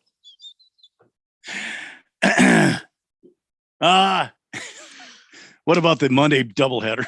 I think that starts at like 3 p.m. Mm-hmm. I'm sure Dale and Bruce are just thrilled. I'm sure they are. Because it'd get us off the radio and get the real entertainment on there, which is the NFL football game. Thunder Snow on the text line 888-368-1580 about the Dana White breaking that story about Tom Brady. I'm sorry, but Dana White has always been full of crap. Poop emoji. It's probably just a comment in passing, like someone saying, hey, wouldn't it be cool to have Tom Brady in the silver and black and just running with it and making it a story? It's not true. It's not true. Rob Gronkowski was on the podcast. He's the one that brought it up. Mm-hmm. Dana White didn't want to say anything about it. The UFC Gronkcast. And then Rob Gronkowski, when Dana was done, kind of sheepishly sharing this thing, he confirmed it. He said it's all true. What Dana said was all true. Wow. Hefty Lefty, I'm surprised the punt god gotten the random test yet. He had the 82-yarder last week. I'm sorry. I'm surprised the punt god Hunt gotten the random test yet. He had the 82-yarder last week. Is that Gillikin? Is that the guy we just talked about? The punt god? I thought that's who we were talking about. If not, then please clarify. Yeah. I thought we were talking about the punt god. Kista Cook never played quarterback / participated in fantasy football, but would like to hang out for a few. Well, then come on out, Kista Cook. Come on out. Friday, noon till 6, and then Saturday, 11 until we get done. You don't have to have a team to hang out. Dave and Buster's Tempe Marketplace. You can come hang out, man. We'll have a blast out there. Boogie, leave that punter alone. I think all punters and kickers should be able to do all the drugs they want. There's no contact and there's jobs. I want to see an 85-yard punt and 75-yard field goals. Let's go! Wow, Boogie. Boogie bringing straight fire today. Chief Cole, I speculate that Tom Brady went on hiatus to try the Aaron Rodgers magic mushrooms to center himself. It's a little close to the season to be doing that, but okay. Well, I mean, I could see correlations here, Keon. Aaron Rodgers likes the tequila. When they drafted Jordan Love, he said he hung up or after the announcement, the draft announcement was made about Jordan Love, he poured himself another glass of tequila. And during the Super Bowl celebration, Tom Brady was drinking the tequila. So I could see maybe. And they are good friends. They are good friends. They are very good friends. So maybe. Could be. That's a good point right there, Chief Skull. That's a good point. Booger Wolf says, notice to all Cardinal, Rams, and Seahawk fans, the 49ers are coming for your fanhood, and we're going to destroy it with ferocious fury and incredible anger. Bow down to your superior fans. We shall dominate. Well, thank you, Booger Wolf. Thanks for the warning. It is a new season. Hefty Lefty, the punt god is Matt Araiza. Gillikin is a different punter. Cool to see 2 80-yard plus punts in the same week. Matt Araiza. I didn't know that. We have 2 punters in the league that can blast at 80 plus, huh? That's pretty incredible. 888-368-1580. CBS Sports published a list of week 2 preseason winners and losers, running backs, rookie quarterbacks among top performers. And I want to see if Keon and you, the fourth dimension, agree with this. On this list, first up is a winner, KaVontae Turpin, who plays for the Dallas Cowboys. Turpin, after the minor league veteran and recent USFL star, logged not 1 but 2 return touchdowns in Dallas' win over the Chargers. Even if it was just a kick or punt returner, he's probably locked in on a roster spot. Do you believe that KaVontae Turpin will be returning punts / kickoffs for the Dallas Cowboys this coming season? Chances are, yeah. You can do it in the preseason. You can do it in the regular season. It's like one of the 2 things that translates from preseason to regular season, because people aren't doing punts and kickoffs differently, in the preseason versus the regular season. You usually do that the same. So if you can do it in the preseason, you can do it in the regular season. Can't teach speed. He has it. He's got, I don't know, the sense for when defenders are close. He doesn't have to exactly look at them. He feels it. You love that. I think that this is actually good for Dallas. I think they're a winner in all of this because they have weapons, but they let a few walk out the door. And anybody that can actually provide a little bit of a punch offensively, good for them. Yeah, listen, this marks another one of those USFL guys making it into the league and actually being an impact. They're saying that Antonio Gibson, Antonio Gibson, it was a loser in week 2 preseason football. Do you agree with that? The Commanders' top running back job appears to be in the loser column right now. The former rookie standout, now entering year 3, rotated with the second and third team units at a practice recently against the Chiefs. He stood on the sidelines while rookie Brian Robinson Jr. started in the backfield, then totaled just 2 carries while being relegated to kick return duties. Antonio Gibson, loser in the preseason. You agree with that? 100%. Antonio Gibson is a very talented guy. He's a guy they drafted at wide receiver, then converted him to running back, but he fumbles a lot. And he fumbled in the first preseason game, and he fumbled in the second preseason game. You're happy about this? I am a little bit, because it does mean that they're going to probably start using him a little bit more at wide receiver. So that's his natural position anyway. Brian Robinson's a guy they drafted out of Alabama. He looks really good. But Ron Rivera can't stand it when you put the football on the ground. Cannot stand it. And, Antonio Gibson put the football on the ground twice. That's your job, especially if there's another guy who's doing it and he's not dropping the ball. In this list of winners and losers from week 2 preseason football, winner from the Pittsburgh Steelers, Kenny Pickett, the Pittsburgh product, was always going to be the fan favorite in the Steelers QB competition, but he was decisive and unfazed in limited action against the Jaguars, making the case with a seamless up-tempo scoring drive that he deserves genuine consideration as QB1 in week 1 over Mitchell Trubisky. Agree or disagree? He should get that job. Trubisky hasn't looked bad, but Pickett, when it comes to, he releases the football quickly. He's very accurate on those intermediate throws, which the Steelers like. They don't mind to dink and dunk up the field. In the years near the end of Ben Roethlisberger, when he no longer could throw the ball downfield, 8-9 times a game, then they were starting to do a whole lot more dink and dunk, and that's worked for them. Kenny Pickett is a pro at that. That's one of his best skills coming out of college, and I think that's probably why they drafted him. They saw somebody who could just drop right into their offense and go to work. I think you got to start him. If he's even close to being a starting quality guy over the guys that you have in that room, being a first-round draft pick, I think you got to start him, get him acclimated to the league so that he can go out there and start to learn the game and maybe give you an opportunity to be a contender while he's still on that rookie contract. I agree.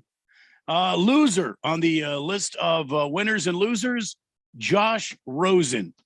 Not all the young AFC North quarterbacks had a good weekend, but Rosen will be the first to admit it after completing just 7 of 20 throws against the Eagles' third stringers.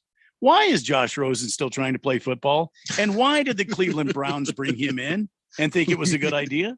Well, because it doesn't cost anything. It's a human body that is trying out to throw the football. They know their quarterback of the future is Deshaun Watson.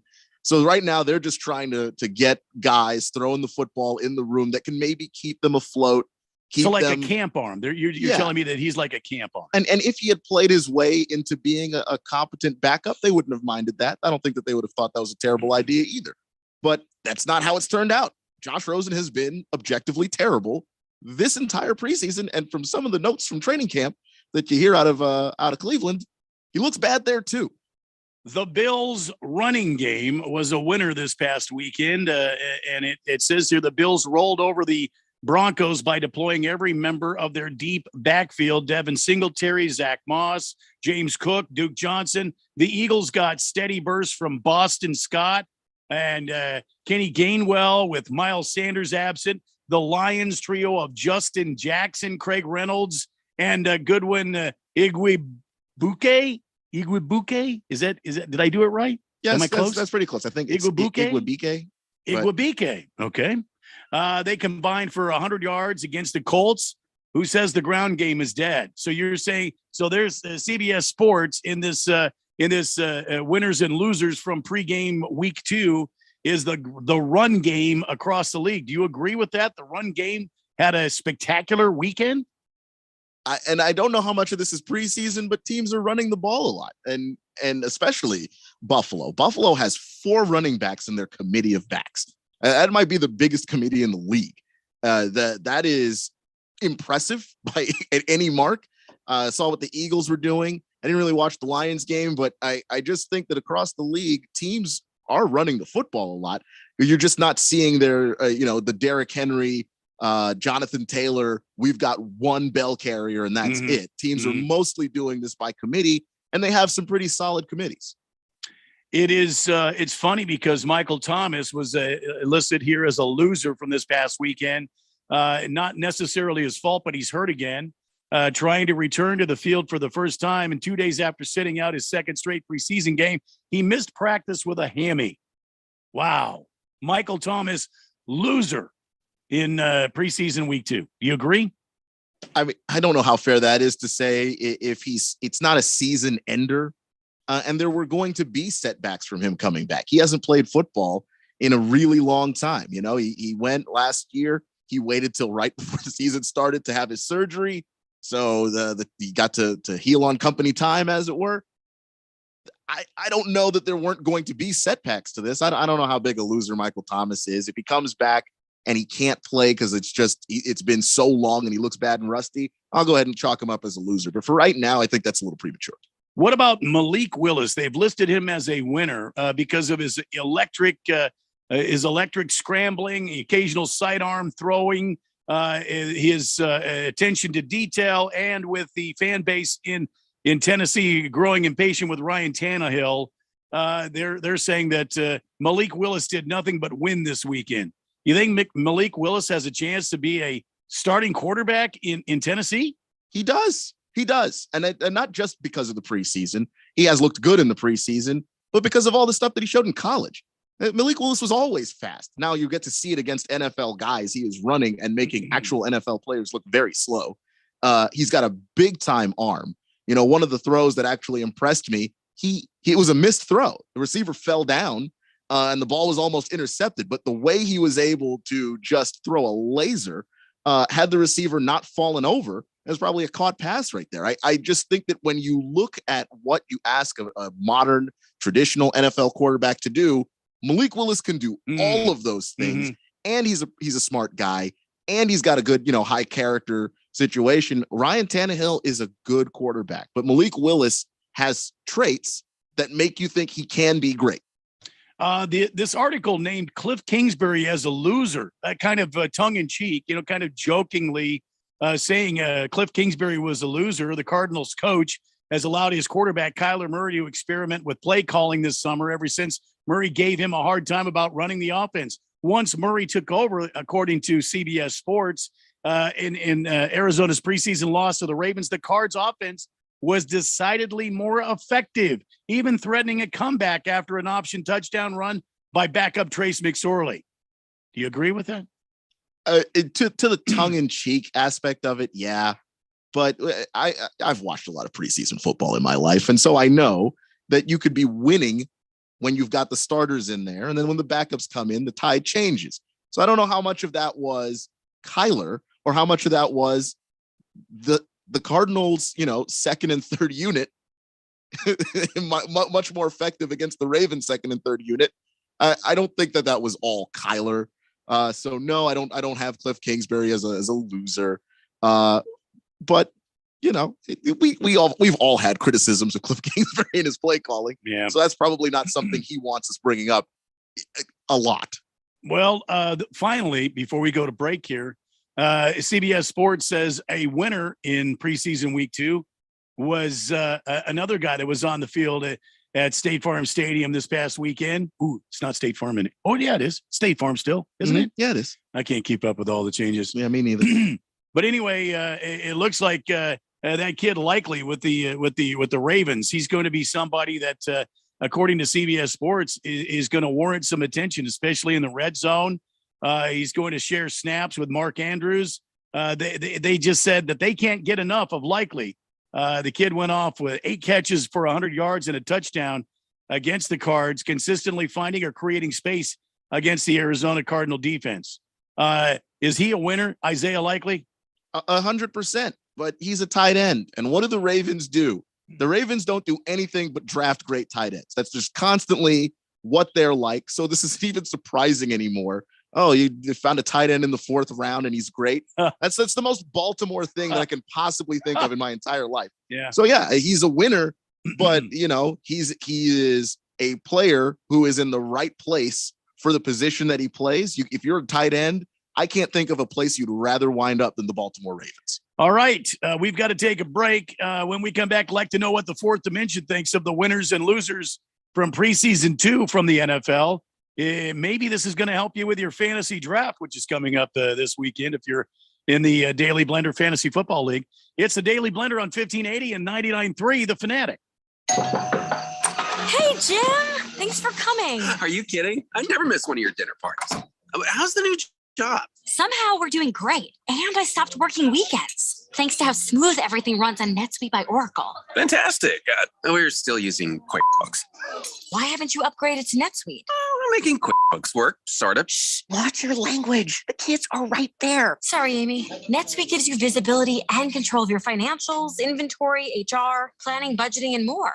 NetSuite is everything you need to grow, all in one place. And 93% of surveyed businesses increase their visibility and control since upgrading from QuickBooks to NetSuite. Yeah, sounds like it's time for me to switch to NetSuite. Over 31,000 businesses already use NetSuite. And for a limited time, NetSuite has extended their one-of-a-kind financing program offer to those ready to upgrade at netsuite.com/radar. Head to netsuite.com/radar for this extended special financing offer on the #1 financial system for growing businesses. netsuite.com/radar. Hey, y'all, this is your girl, Cheryl Underwood, and I want to tell you something. My digestive system used to make me feel sluggish, but those days are over. Now I feel great. That's because I increased my fiber intake with the Metamucil 2-week challenge, and I'm still hooked. I just took Metamucil every day for 14 days, and it's really that easy. Metamucil traps and removes the waste that weighs you down, so you feel lighter and more energetic. Now I never want to go back to that heavy feeling. Are you ready for the Metamucil 2-week challenge? For a coupon and daily support, sign up at Metamucil.com today. Are you a planner? Do you like to plan ahead? Then, of course, you already have a plan to call Harman Solar, right? Bruce Jacobs here. It should be at the top of your list to get solar now and enjoy huge savings next summer. Up to 85% on your monthly bill with zero down and no payments for 12 months. Then you can plan what to do with all that extra money. Harman Solar is a family-owned, women-owned, local company that uses top-of-the-line equipment. Call Harman Solar 800-281-3189 or go to harmansolar.com. Do you know about 211 Arizona? It's a free service to connect you with resources anywhere in Arizona. housing assistance and eviction prevention, transportation and ride services, healthcare benefits, food resources, and even utility bill support. Talk to a live operator in English or Spanish, 24 hours a day, every day of the year. Just dial 211 or visit 211arizona.org. Get connected, get answers, and get the help you need. This message is sponsored by 211 Arizona. Your home has gone way up in value, but have you taken advantage of it? This is Rob Canier with a phenomenal opportunity to tap into some of your home equity, earning tax-free income and eliminating your mortgage payment while staying in your home as long as you want. With home prices leveling off, don't wait to learn more about the new reverse mortgage. This is a safe and proven money-saving and tax-free income opportunity for homeowners age 62 and older. Call me, Reverse Rob, and learn more today at 602-REVERSE. That's 602-738-3773, or download my app by searching Retire Right with Reverse Rob. Download our free sports app and stay up with all the latest sports news, scores, highlights, and more. Or stream us live anywhere at 1580thefanatic.com. 1580 and 99.3 The Fanatic, Arizona's home for sports.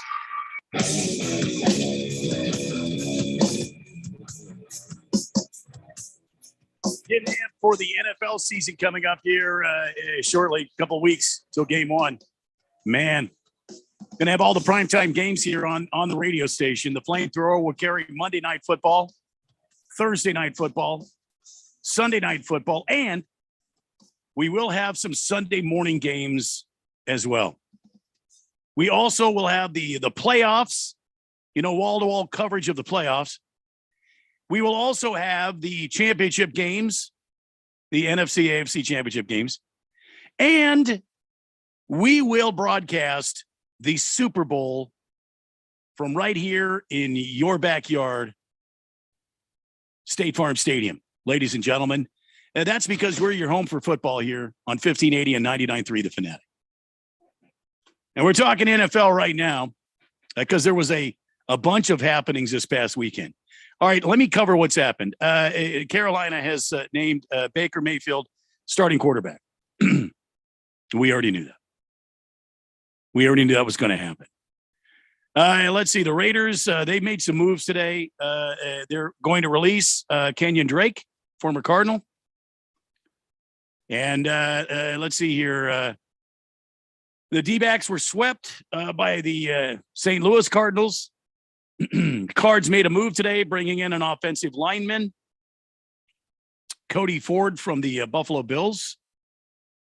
The Raiders also sent Nick Mullins to Minnesota so he can compete with their two backup quarterbacks. I mean, a lot of things happening today in the NFL.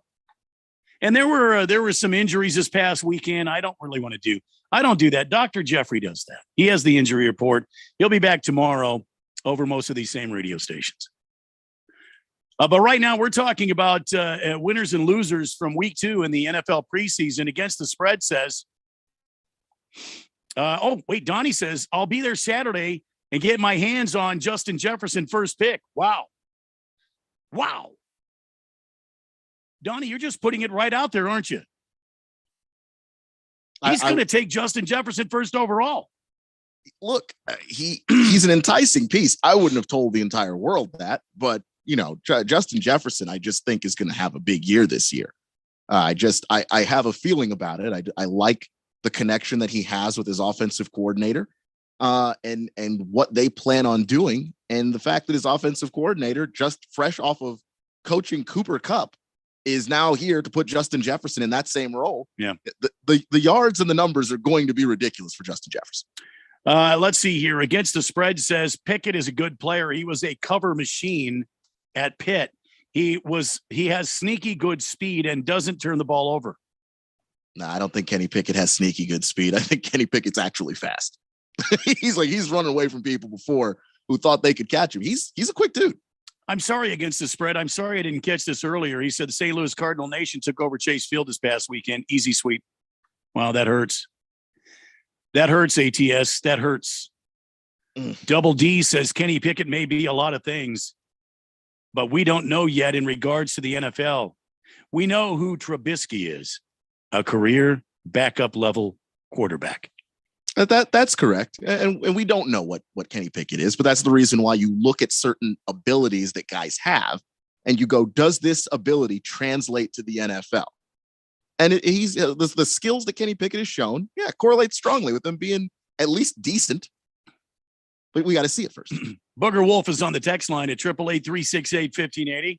He says Josh Rosen will always be a Cardinal at heart. Ha ha ha ha ha ha ha ha. I mean, he can be a Cardinal at heart if he wants to. I think that the Cardinals are glad that he's not an actual Cardinal. Pinocchio has some sad news. Maybe I should, in turn, start the sad news music. All right, here we go. Take a deep breath, Keon. This is going to be hard hitting, sad, almost spiritual. Pinocchio texts in at 888-368-1580. I don't know how to say this. I'll just have to come out and say it. Pinocchio says, finally going to drop Michael Thomas from my keepers league. Wow. Yeah. Gone too soon. That is bad news. I can't say that I blame you, Pinocchio. Can't say that I blame you. I'm sorry for your loss. Keon and I are very sorry. Wow. Glad we got through that. Heavy news. Yeah. Puts the lotion in the basket, says Vance Joseph couldn't stop Likely. Vance Joseph needs to start looking for a new job. How do you let a Titan go off like that in the preseason game? Well, easy. He was going up against the 2s and 3s there. And he is the recent product of the Baltimore Ravens tight end factory. I mean, I can't disagree with puts the lotion in the basket about Vance Joseph. You know how I feel, Keon. I hear you. Vance Joseph is not exactly your favorite human being on the planet Earth. Well, I don't know about a human being, but as far as defensive coordinator, no. Feel like we could do better. I don't exactly think you're wrong. Florida Mustard says Kyler Murray calling plays the other night is the equivalent of my father handing me a fake steering wheel in the passenger seat when I was 6 years old. It is not that, because he was actually calling plays. Yeah. You were not actually driving the car when you were 6. No. And if you were, we need to report your dad right away. Boogie says he's going to be at Dave & Buster's this Saturday, not only for the draft, but to watch Donnie implode. Wow. That seems a little bit more personal, but all right. Do you think that Dave & Buster's has like a tile area so this implosion won't leave any stains on the carpet? I think they should. I mean, maybe you go past the food area and the where they have the games and everything, and there might be a little bit of corner just for if you're going to implode, go over there so you don't make too much of a mess. Yeah, and stay away from the video games. It's very expensive if you implode and get stuff all over the video games. And someone's got to come and clean it all down. It's a whole thing. It's a thing. We don't want these Dave & Buster's employees to have to work harder than they already do. Pinocchio laughed at our. I mean, I'm glad you're feeling better, Pinocchio. That was rough. That was heavy news. Tide Stick says, "What's up, players? Just get off. Can I get a tall brew? Go Raiders!" Wow. Tide Stick feeling it this afternoon. Feeling it, man. Whew. Did you hear about this? We got Boomer Sooner that checks in with us all the time, Keon. And apparently a Sooner quarterback for the Boomer Sooner Nation has announced that he's going to release his own line of NIL merchandise. Oklahoma quarterback General Booty as one of the more unique names in the sport. As a result, Booty is taking advantage of it with a new line of NIL merchandise called More Than Just a Name. In addition to a partnership with the Oklahoma Children's Hospital at OU Health, you can buy traditional Oklahoma gear at his website. Quote, Ever since I was a young kid playing quarterback, my name has grabbed a lot of attention. I've always tried my best to be on the field, my best on the field and off, to give people a reason to remember my name. And so, based on the recent court's ruling allowing name, image, and likeness, NIL deals, I wanted to use my name to support a great cause. General Booty. You'll never guess what his middle name is. General Booty. His full name is General Axel Booty. He is the son of, was it David Booty? Was the USC quarterback? Johnny. John Booty. Mm-hmm. And then he had his son, John David Booty, who also went to USC. John David Booty. Abram Booty was holy cow. Also played. Booty, the nephew of former USC quarterback John David Booty, also stated that more than just a name was created to help children and their families who are going through some of the most difficult times of their lives. So 20% of the proceeds from the merchandise for any online orders will be donated to the Oklahoma Children's Hospital. I think it's fantastic. I think that's fantastic. Here's some of the stuff here. I'm trying to pull up the picture of some of the T-shirts. One of them says, "I love Booty." Then there's one that has a caricature of a military general, and then just Booty underneath it. And then there's one that's got General Booty. And then there's one that's got Booty Call with not animated, but a cartoonish style picture of the namesake General Booty playing the football. Then there's one that's got a general and then a peach. I don't know what that means. It's the peach emoji is peach just means a butt. Is that what that means? Yeah. So that's just another way of saying booty. Mm-hmm. He's also got another one that's Booty Call. Kind of a different. He's got hats. We got Booty. Let's see. Booty BAE. Booty Bay. Is that something? Is it like a thing? It is a thing. It's like if you were dating somebody, that'd be your bae there. Yeah. All right. Mm-hmm. Well, there you go. You can look this up on the Twitterverse if you'd like to. Again, I don't know how to put it on my Twitterverse, or I would. Maybe Keon can take this and put it on the 1580 The Fanatic Twitter page, and you can go see it for yourself. Booty, General Booty is doing his best to make some money while he's going to the college. And good for him. I love that it's tied into helping kids, and their families. So good for him. 888-368-1580. We're talking some football. A lot of college football getting ready to kick off, Keon. A lot of college football getting ready to kick off. And they have this mysterious week 0, which I don't understand. Can you explain to me what week 0 is, and B, can you explain to me what matchups you're looking forward to? Yeah, well, week 0 is basically the unofficial start of the college football season. It's not the big time programs coming out and playing. It's a lot of those, next tier down. Sometimes group of 5, sometimes FCS, sometimes Power 5 schools that are just kind of lost their way a little bit, and they're trying to get out ahead of things. You're trying to be on TV before everybody else. So it's like a soft opening then. Yeah, exactly. It's like a soft open.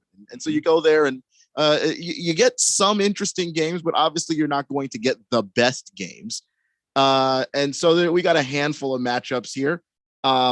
Northwestern versus Nebraska, I think, is one that's probably more interesting than it appears on paper, mostly because Nebraska had a really bad year last year. But the one game that they played in the Big Ten and won was against Northwestern. They beat them like 56-7.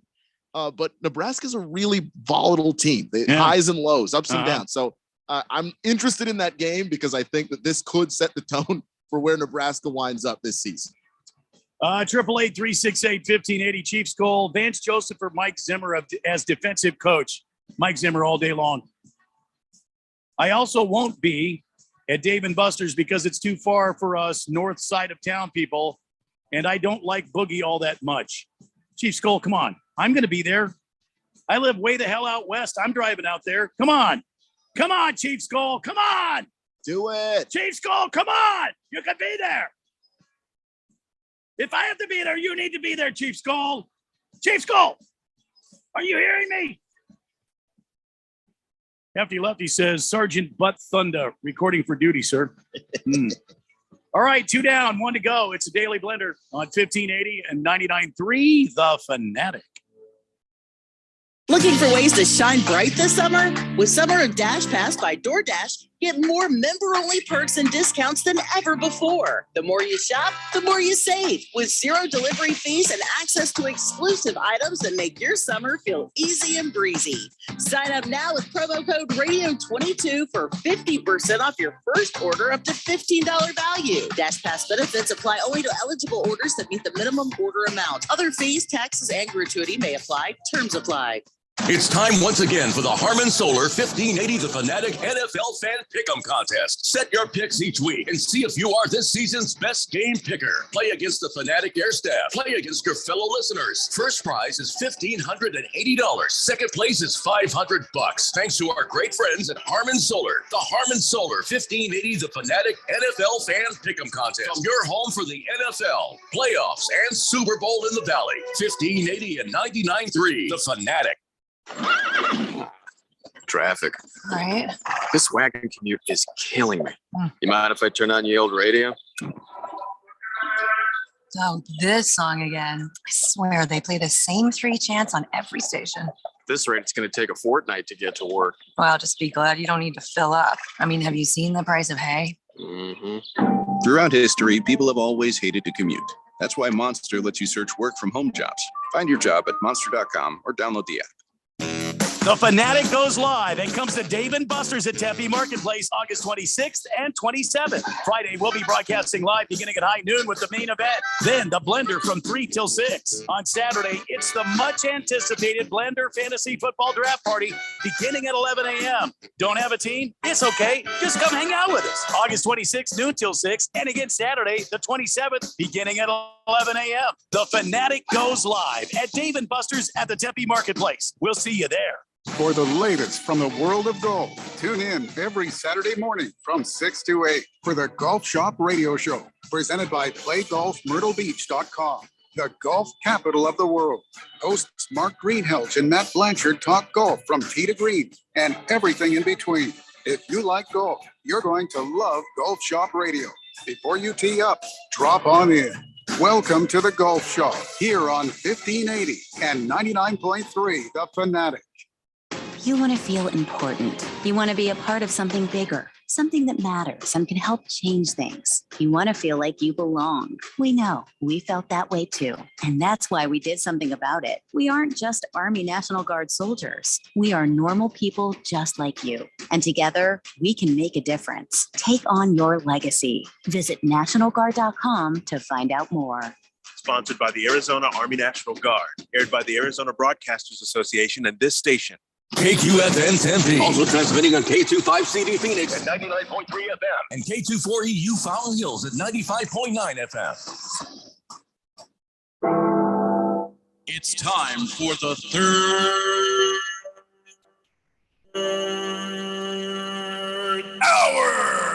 All right, people, settle down because it's time. Time for what? Showtime. When does it start? Right now. 3, 2, 1. Let's get on with the show. Let's do it. Welcome to hour 3 of the Monday edition of the Daily Blender here, August 22nd, 2022. My name is Randy White. I'm in for Jeffrey O'Brien, who's taking a personal leave. And he'll be back with the team tomorrow. Right over there, that's the sexiest man at Sports Talk Radio. His name, Keon Rose. When it comes to sexy, he's drop dead sexy. And you are the fourth dimension on the text line at 888-368-1580 as we broadcast live from the spectacular Harmon Solar Studios in the CRC Broadcasting Mega Complex in Midtown Scottsdale. And we have been discovering so many things together here today. Last hour we were talking just a bit before the break about General Booty. Now that I'm not saying anything malicious, I'm giving you the name of a quarterback for the Oklahoma Sooners, and I'm surprised Boomer Sooner has not been on the phone yet. However, General Booty, who's a quarterback for the Sooners, has started his own clothing brand, like I love booty, I heart booty, bootylicious. Get you some. I didn't see that one. Booty call. That was the other one. Booty call. There we go. Mm-hmm. That one I said may or may not be a part of the. And if he uses that, he needs to pay me. He absolutely does. 100%. Big George wants to know, Keon, do you think they'll ever have a week sub-zero? That is before week 0. I think it's ridiculous they call this week 0. No, because this is in the parameters of when, the NCAA will let you play football and all of that. Do they call it week 0? And is that annoying? It's a little annoying, but it's not the main. It's not the teams any of us are actually paying attention to throughout most of the year. Like I said before, Nebraska, Northwestern. Nebraska had a disastrous season last year. Northwestern also wasn't very good. So like that, teams like that, Illinois, Wyoming, that's another game. Hawaii and Vanderbilt, which is one that, as far as the week 0 games go, that's one I'm looking forward to. I think you better watch out for Nebraska this time. Nebraska coach Scott Frost says his offensive line vomits 15 to 20 times per practice. They vomit 15 to 20 times per practice. I don't know why he's so proud of this, by the way. He sounded, like there was some pride there. Yeah, we run our offensive linemen ragged. Mm-hmm. Scott, have you been winning games? Because when last I checked, and I understand that they had a lot of close games that they lost last year. Yeah. But when last I checked, I don't think Nebraska won a bunch of games. Well, it's a different day. It's a different morning in Lincoln, Nebraska, boy. Nebraska head coach Scott Frost sounded pleased when he told the Huskers radio network that he sees 15 to 20 vomits every day from offensive linemen under new assistant coach Donovan Raiola. Quote, he's coaching them hard. And it's not because they're not in shape. He's just working them hard. And this is surprising to me because I don't know that I agree with. I think they love it. Well, that's a fact that they don't love it.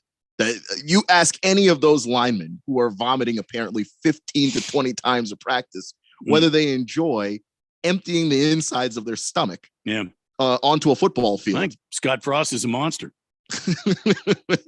I promise you they don't enjoy it. Now, if you think it's going to be effective and if you think it's going to help them, because you know what, Nebraska did lose a bunch of really close games last year to really good teams. Well, now that these guys have vomited, that's it. They're going to win everything. That's what I'm saying. I have no idea how this translates into wins unless you're trying to say that we're going to outlast the other team. We're going to play that much harder. And this game is nowhere near as difficult as our practice. And this is me being generous to Scott Frost. That is as close as I can get you to. This will help us win football games. Well, Frost went on and said, I think they love it. I think he's kind of freed them up to go be aggressive. And I love the way they're coming off the ball.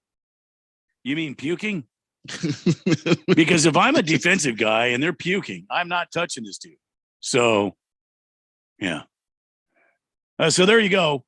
Scott Frost, Nebraska head coach, making his offensive linemen, well, not making them, but saying that he loves the fact that they're vomiting 15 to 20 times a day. Good luck to Scott, because that was the guy I was rooting for when he got the Nebraska job. Nebraska football hasn't been what it used to be once upon a time. And he comes from Central Florida and he has all the hype around him. And that program hasn't taken the turn it was supposed to since he got there. I hope the vomiting works, Scott. I really do. They're going to be angry. You know how much I paid for that pizza, Coach? 888-368-1580. The more I hear about Joe Burrow, the better I like him, Keon. We're jumping around the fourth hour. It's sort of an open hour, and we're kind of jumping around here. It's a Monday. Haven't we had enough structure and rules and regulations today? Let's jump around a little bit. We talked a lot of NFL. We've talked a little college football. In this hour, I've got some interesting news for you golfers out there, like Rory McIlroy, Mr. Grouchy. We'll talk about that later. But the more I hear about this guy Joe Burrow, Keon, the more I like him. He's currently negotiating a new contract. He's talking about a new extension. He's got 2 years left on his rookie deal. And the team, after their run deep into the playoffs last year, making it all the way to the Super Bowl, have made it abundantly clear they'd like to get his extension done early. Well, of course they would, because it's going to benefit them. It'll be cheaper if you do it now. But I like Joe Burrow because he's the kind of guy that kind of says it like it is. I love what he said about this. When asked about the contract extension, he says, quote, "It doesn't mean anything if I go in and stink it up this year." End quote. Love that. Yeah. That is so refreshing. It's not, well, I deserve it. We went to the Super Bowl. I'm really good. I've got all the talent. No, he said it like it was. It doesn't mean anything if I go in and stink it up this year. It's smart. He's a sharp guy. He really is. One of the smartest, most kind of laid back people. And one of the things that's really cool about him is that his top priority, and some people say this, but it's not true for everybody, is winning. Some people say their top priority is winning. Mm-hmm. Joe Burrow, that's all that guy's about. Oh, yeah. Yeah. He reminds me of some of the greats that have played this game, the Joe Montanas, the Tom Brady's. Not to compare him to quarterbacks named Joe, but he does have that Namath. He's cool. There's no pressure. Yeah, but Joe wasn't wasn't not scared of anything. Joe wasn't like, he won a Super Bowl. Mm-hmm. But I think this kid is destined for something much greater. And I think he's got that eye of the tiger, man. I think he's got that Kobe Bryant, Michael Jordan, eye of the tiger kind of look in his eye. You just look at him and you see that kind of competitive, angst. Like, I want to be a champion so bad I can taste it. So when he says getting an extension, whatever it might be, 250 million, 300 million, whatever it is that Cincinnati's going to do, which, by the way, they're already making plans. They've sold the naming rights to Paul Brown Stadium, making it Paycor Stadium, while picking up lots of needed revenue in the process. Like, did nobody even want to be on the name of that? Like, did nobody want it to be on that stadium before that? Apparently not. Like, that's now they do. Weird to me that even though you're the Bengals, and the Bengals have been bad for a really long time. Well, the Bungles, Bengals. Under Marvin Lewis, yeah, they were a playoff team almost every year. Yeah. Nobody in that sales department could have put a name on the side of that stadium until now. Well, they can now. And Paul Brown Stadium is Paycor Stadium. Plus, the team has struck other local partnerships, and they've sold naming rights to specific gates to add even more revenue. I think they're planning to pay this kid a lot of money, Keon, and rightfully so. Damn, I love the way Joe Burrow goes about his business. He was out there just a few days after having the gallbladder surgery, or what not gallbladder, the appendix surgery. Which actually burst. Yeah, it burst. Do you know how that feels? I don't, and I hope I never find out. Yeah, me neither. I haven't heard anything good about it. And he is cool as the other side of the pillow, as Stu Scott used to say. And the thing about him too is that he puts in the work. I just got a lot of respect for him. Jeffrey said that he might be turning against Joe Burrow a little bit because Joe's got the swagger. And it does approach, impossibly. It goes from confidence to arrogance, and it gets really close to that. However, Joe is not just a guy that is talking the talk. He walks the walk. I was reading about how much time he spent watching film when he was in college. I can't even imagine how much he watches now. It's unbelievable. He spends the time. So Joe Burrow, so don't tell this to Jeffrey because he'll be insufferable with me. And he's probably not listening right now. So I'll tell you. I've been watching that Derek Jeter 7-part series. I've recorded everything so I can blow through all those stupid commercials. And I watched episode 6 earlier today. I have so much respect for that guy.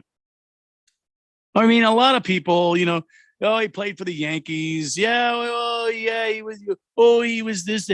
Okay, I get you. But he was like Kobe Bryant. He had that eye of the champion. And he took his job seriously. And he didn't let things get in the way, like contract negotiations and things like that. And I see a lot of that in Joe Burrow, man. I think this dude he's poised to be something great in this NFL. And for him to come out and say it doesn't mean anything if I go in there and stink it up this year. I bet if they came to him with Joe, listen, you've had a bad season, but we want to give you $500 million over, the next 10 years. No, I don't think so, guys. I don't think so. I didn't play up to that. Let's come up with something else. I don't think I earned that money. He's got that. I don't know what it is. He's got that it. Yeah, I mean, all the stuff that you hear about all the time that Peyton Manning has spent working. It's a similar thing. Yeah. He takes the time, he puts in the effort, and it shows on the football field just how disciplined he is. So like all of that other stuff, the money, the ads, all of that'll come if you go out there and perform. And he's already done it, and he's focused on continuing to do that, and that's impressive, especially for a guy that's going into his third year in the league. There's a lot of people out there that will say that Burrows has had a great career already. Look, no, he hasn't. No, he's done nothing. He has not won a championship. He's guided a team to the Super Bowl, but they lost. And I think he'll be the first one to tell you, until we win, we haven't done anything. We have accomplished nothing. Our goal, we failed last year. We fell short of our goal of winning a championship, even though they went to the Super Bowl. And he's taken a team in the Cincinnati Bengals and made them relevant. He'll be the first one in line to tell you we've done nothing yet. So, and I feel very confident that they'll be back. I mean, oh man, not with a guy like that, as good as he is and as hard as he works. They'll be back. They'll now be back. To just get a offensive line to help this guy out. You know what I mean? Yeah, and they're working on it. They went out there in the draft and got a couple of picks, and then of course to get the right tackle, Lyle Collins from Dallas. Dallas lets him walk, and they go out and pick up a guy who is a fantastic right tackle. I think that they're moving in the right direction to protecting this guy and trying to make sure that we don't have another Andrew Luck situation where we got a talented quarterback who's just getting beaten to death.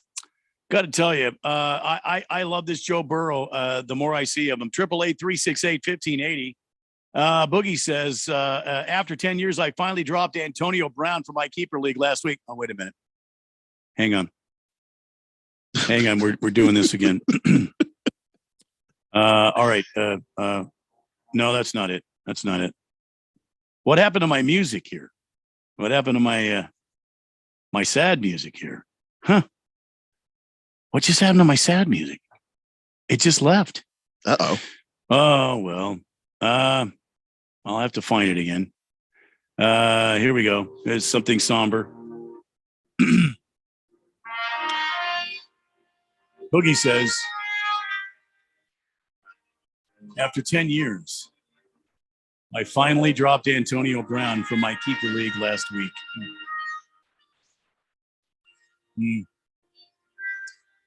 Sorry to see him go, Boogie.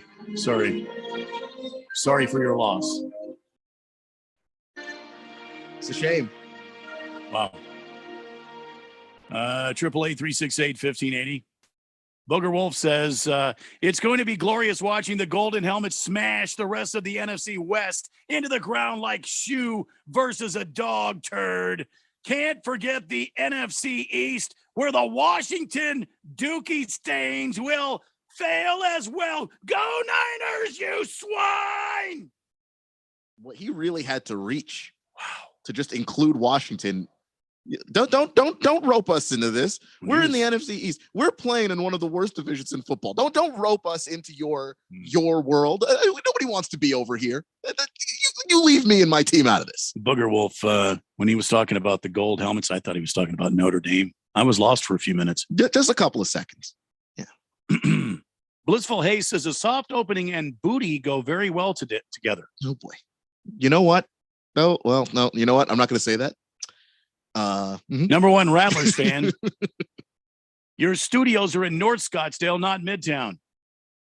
I apologize. Number one Rattler fan. The Hefty Lefty says Call of Booty seeing ghosts.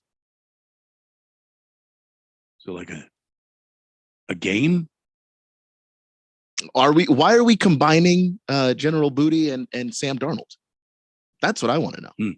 Hefty Lefty also says the sports drink can be called Booty Sweat only if the studio behind Tropic Thunder didn't trademark it, though. And Victoria's Secret models are looking at Husker offensive linemen saying, those are rookie numbers. What? Well, I know I get the Booty Sweat thing though, because that was from the movie Tropic Thunder. That was a drink in the movie. Booty Sweat. I'm actually a little disappointed that General Axel Booty has not figured that and added that into the rotation, or at least tried to figure out if he could get the studio to let go of that, because that's clearly a missed opportunity. Yeah, Booty Sweat might be a new texter name. All right, Big George says, if only the Cardinals would have waited 1 year to draft the number one overall quarterback, they could have had Joe Burrow. Sigh. I mean, yeah, but that would have required another year of being terrible. And there's no guarantee that they would have been so bad again that they would have gotten another first round, another number one overall.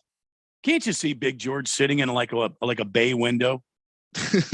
Just looking out, pensive, the look on his face and sigh. Yeah, just like a glass of wine in his hand while he just stares longingly out the window. And it has to be a glass of wine, because I can't think of another drink that you sigh with in your hand. Sigh. Yeah. State Street Broad says Joe Burrow took the LSU Tigers to a championship and had probably one of the best seasons ever in college football. True. Good point. True. Against the Spread wants to talk about Rory throwing that remote control golf ball in the drink. Yeah, okay, we'll talk about that.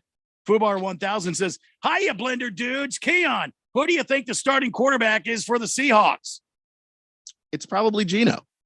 I mean, if his leg is actually still attached to his body, it's probably Geno. All right, 888-368-1580. We're going to talk. Don't get mad at me, Blender Nation. Don't get angry. I have to talk about some LIV. I think it's going to be very educational for you golf fanatics out there. I have found the contract these LIV guys have to sign to be a part of this payday that they're getting. And also, Rory is grouchy. It's a Daily Blender on 1580 and 99.3 The Fanatic. This is Brent Musburger's action update for Arizona's new home for sports, The Fanatic. Now, here are the latest lines from my guys in the desert. One NFL preseason game tonight, the Falcons at the Jets. New York 4-0 straight up and against the spread in their last 4 preseason games against Atlanta. The Jets a 1.5-point favorite tonight, the over-under at 38. College football underway this week with a small selection of games in week 0 before the season will kick off nationwide a week from Saturday. Ohio State quarterback C.J. Stroud is the odds-on favorite to win the Heisman Trophy. Caleb Williams of USC, formerly of Oklahoma, at -125. Last year's winner Bryce Young of Alabama, +110. Red Hot winning picks at experts.winnersandwhiners.com. Save 75% on any best bet package with the promo code ACTION75. That's ACTION75 at experts.winnersandwhiners.com. For vsin.com, I'm Trey Westerberg on Arizona's sports betting station. No one else does what I do in diamonds. Sorry if that sounds bold, but it's true, and I do it all for you. Hi, Diamond Dave Cantor, the only wholesale diamond dealer open to you by appointment. I import diamonds directly from cutters from around the world. That's right. That means you're getting diamonds direct from the source. We have the lowest overhead office of anyone in the diamond business. So we ship to clients around the world because of our low price wholesale model. We design and create your custom rings. Again, working directly means you're working with the source. No one else with fourth generation connections, direct diamond importing, and design and manufacturing works directly with you except me. And with all that, we still offer incredible one-on-one service, direct contact on my personal cell through the process, and the promise we want you to have the best diamond quality and experience in any price range. No one else can do what Diamond Dave does. Call him today at 480-397-2450 or reach him on Instagram at Diamond Dave Cantor. That's Kantor, or visit him online at diamonddaveaz.com. Hi, this is Nick LaCapria with the Daily Sports Quiz. Alice Roth was the wife of a sports writer in Philadelphia. And one night she was hit with a foul ball and it broke her nose. They had to stop the game. When the game resumed, they realized they needed to get Alice Roth out of the ballpark. She was in bad condition. But on her way out of the ballpark, another foul ball hit her again, this time breaking a bone in her leg. Who hit that foul ball? When you want trivia from the world of sports, Daily Sports Quiz host Nick LaCapria has it. Baseball lovers, go online to baseballtrivia.org. Basketball fans, check out basketballtrivia.net. Football fans, head on over to footballtrivia.net. Hockey trivia, that's hockeytrivia.net. And boxing fans, log on to boxingtrivia.net. Stay tuned to this radio station for the Daily Sports Quiz or visit Nick LaCapria's sports-specific trivia website. The answer to today's Daily Sports Quiz, name the player that hit two foul balls that hit Alice Roth and the same at bat. Richie Ashburn. The odds of hitting a fan with a foul ball at a baseball game are 300,000 to 1. When you run a business, you need to be in control. And while you can't control everything that happens in the world of business, you can definitely take control of your utility expenses with the help of Harmon Solar. Give them a call and see how your company can save up to 80% on that monthly electric bill with zero down and no payments for 12 months. Harmon Solar is a local family-owned company that uses top-of-the-line equipment. Call Harmon Solar, 800-281-3189. That's 800-281-3189. Or go to harmonsolar.com. The first half of the baseball season is in the books. Now, things really get fun. Will the Mets hold on to take the East, or will the defending champs make it interesting? Swing and a liner, fair ball. The Astros are starting to look like the Yankees' biggest contender. Or will the Twins set sail in the second half to challenge for the AL crown? Get the latest from around the MLB on 1580 and 99.3, The Fanatic.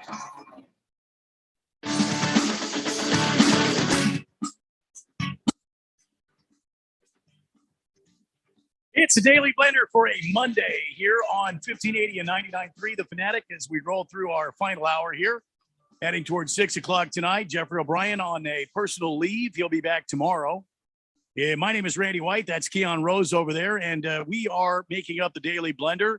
And don't forget, this Friday and Saturday, we're going to have some fun, man. 1580 The Fanatic broadcasting live from Dave & Buster's at the Tempe Marketplace. Friday, we'll be broadcasting our afternoon shows live and in person from noon until 2. It's the main event with Steve McCollum. And then from 3 to 6, the Daily Blender. Then on Saturday, it's the much anticipated, long awaited Daily Blender Fantasy Football Draft Party. And when I say party, emphasis, bold, underline, italic, party.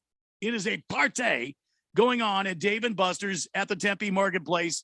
And you are going to miss out if you don't join us. It starts at 11 a.m. on Saturday with a live remote fantasy football broadcast of the Blender.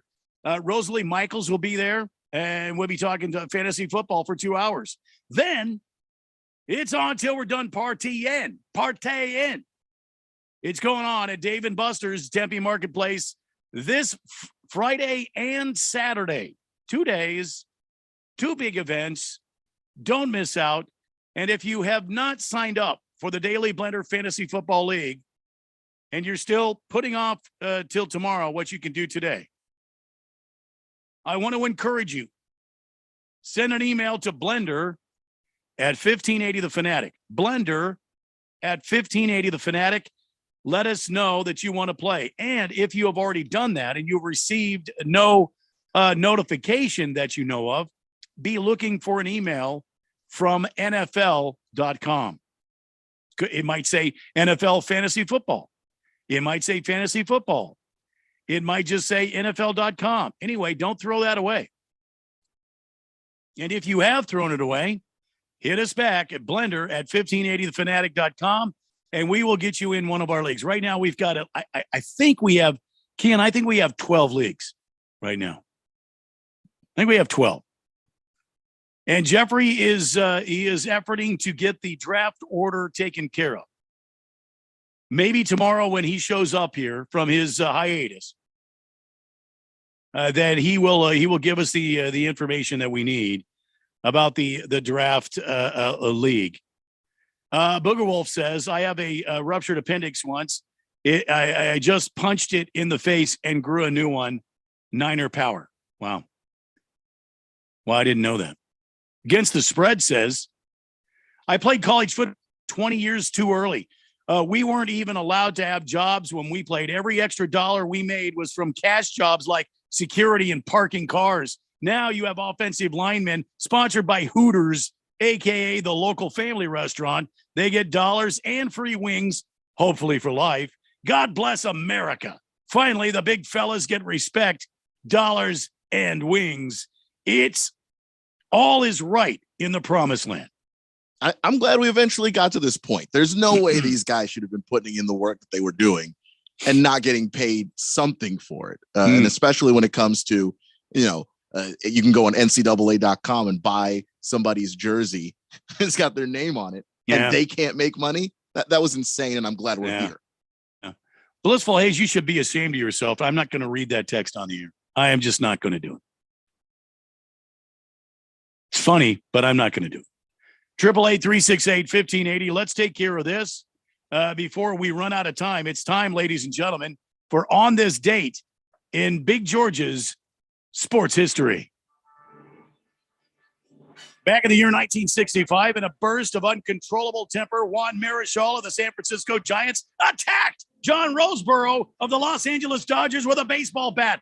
Marichal's bat hit Roseboro twice on the top of his pointed head and opened a 2-inch cut that bled profusely and caused a brain concussion. Juan Marichal was suspended for 9 days and fined $1,750. Years later, Marichal failed to gain entry into the Hall of Fame in his first 2 years of eligibility. He was elected only after John Roseboro publicly campaigned for him. How cool is that? I mean, how cool is that? That is pretty cool, but wow. Now, you guys think that these, these baseball brawls today, 65, they took equipment out to the mound to beat your ass. I mean, I've seen a lot of baseball brawls in my life, and I don't think, but maybe 2 of them have been worth actually, getting up in arms about. Oh, come on. Back then. I can give you 3 good examples right now.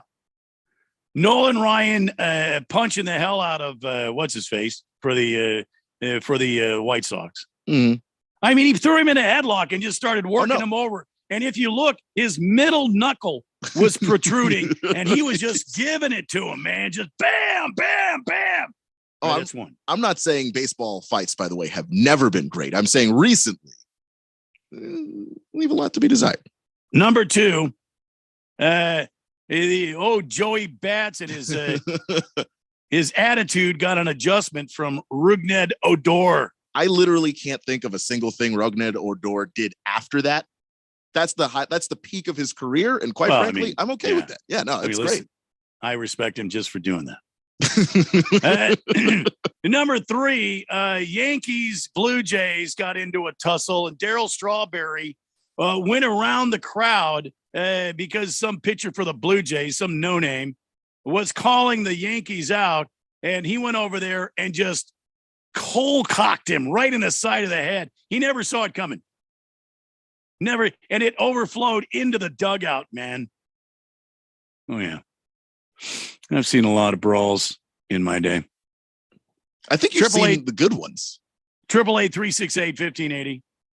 No, there was was it Manny Sanguian? Who was it that somebody, I can't remember the name now because it's kind of foggy. He was a Pirates hitter and he got plunked and he threw his bat at the pitcher. I love it. Threw his bat at him. Oh, boy. 888-368-1580. All right, so everybody's going over to the Live Tour or the 54 Tour or whatever you want to call it. But according to Bro Bible, they have uncovered a contract that is very specific about what these golfers can and cannot do. With the players being offered this ungodly amount of money, the Live Tour contract is very revealing to be very restrictive to the player. So here's some of the things that are in the Live Golf Tour contract. Players are supposed to wear Live apparel even when playing in non-Live events. So if you have a contract with Live, you're playing Live, you're wearing Live apparel, shirts, hats, whatever. They are instructed to refrain from giving interviews without approval. They agree to assist in recruiting other players to the Live Tour when requested. They also need approval for most of the logos they wear and branded products like coffee mugs, that sort of thing that use events. In addition to the rich prize money offered at the Live events, the contract has one other provision.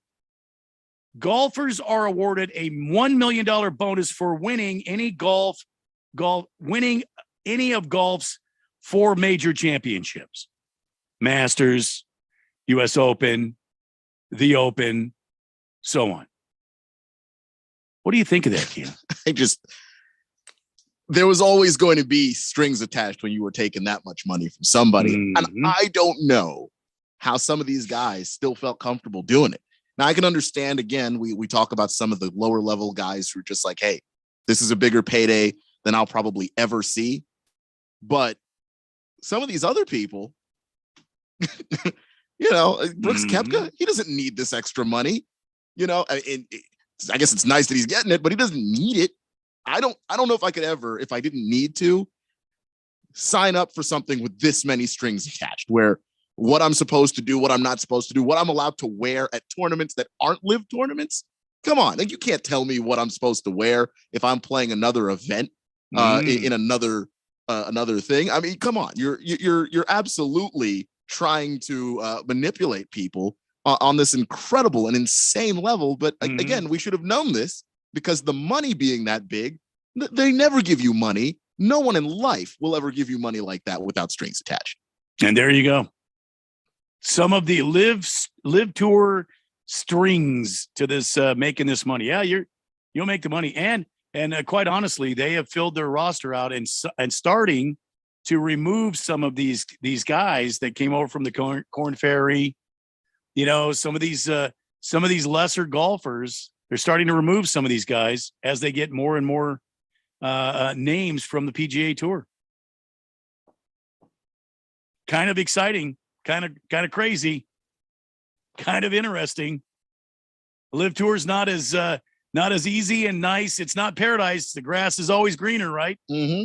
And when you start talking about some of these other things where there were supposed to be bonuses, and guys thought that everybody would be getting these bonuses, and that is incorrect. Only some players will be receiving these bonuses. So the money may not even be as great as they thought it was. And it looks like Tiger Woods and Rory McIlroy are going to come up with some sort of a special golf events that collate with the PGA Tour. That'll be interesting to see what they come up with. 888-368-1580. Big George. Wow, Randy, thanks for reading on this date in Big George's sports history. I appreciate it. Well, what do you mean? I do it every time. Big George. It's maybe a little early, but that are you still always happens. Are you pensively looking out the bay window, seated there with a hot cup of tea? Mourning the loss of one Antonio Brown from your fantasy football world. Yeah, I get it. Boomer Sooner says Robin Ventura. That's it. Robin Ventura got his ass beat by Nolan Ryan. Middle knuckle thumping is what he got. Against the Spread says the Live contract is lucrative but brutal. The team that comes in last place at the Jeddah Championship gets crucified on the 18th green. I don't think that's true. Caddies are buried in the sand traps and stoned to death with Titleist Pro V1s. And if anyone posts something to Twitter, their arms and legs are bound and they're tossed into the water hazard, similar to the code of Hammurabi. What? I think the code of Hammurabi, which I don't think anyone's actually followed that. The literal eye for an eye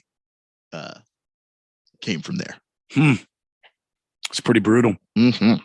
Even binding their hands, throwing them in a water hazard. What if it's in Florida? Yeah, gators. Yeah, that is absolutely deadly. Hefty Lefty says, I always fondly remember Chan Ho Park drop kicking the Angels batter when he rushed the mound. You know what? I do remember that. Chan Ho Park? It's just, let me see here if I can refresh my memory on this. Chan Ho Park? 888-368-1580. More from the world of golf. This past weekend at the BMW Championship, the PGA Championships are going on. The playoffs are going on. Rory McIlroy was playing in the event. And there was this kind of, I saw it on TV. I saw this unfold on TV live. And I couldn't figure out what was going on at the time. But apparently, Rory was walking up on one of the greens, and a fan had rolled out a remote-controlled golf ball tracking towards the pin. And just as it was about to go into the pin, Rory reached out with his putter and smacked it away. Just smacked it. It rolled off, and then he tried to get it rolling again towards the hole. There's some guy out there with a remote-controlled golf ball. Okay, I need to stop here. That would be absolute hilarious. I played with some friends of mine. We played golf for years. We would go up for an event in Prescott, and we would leave on Friday, and we'd go up early and play like Elephant Rocks. We would play in the Prescott area, and we used to pull stuff like this all the time. Like, we got a guy one time. There was about 40 of us, and we just all bought all these foursomes, and we were on the course, and we were playing. So at the end, this guy who was in the last foursome, he comes rolling up there, and we had replaced his ball with a ball that had a giant spike in it. So we had gone up to where his ball was. He was playing the same ball that the spike ball was made out of, so he didn't have any idea. And we went in, and somebody got his attention.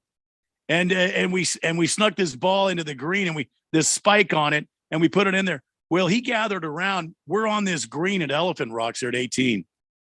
And he went to putt it, and his putter just went clank. 39 guys fell over. They were laughing so hard.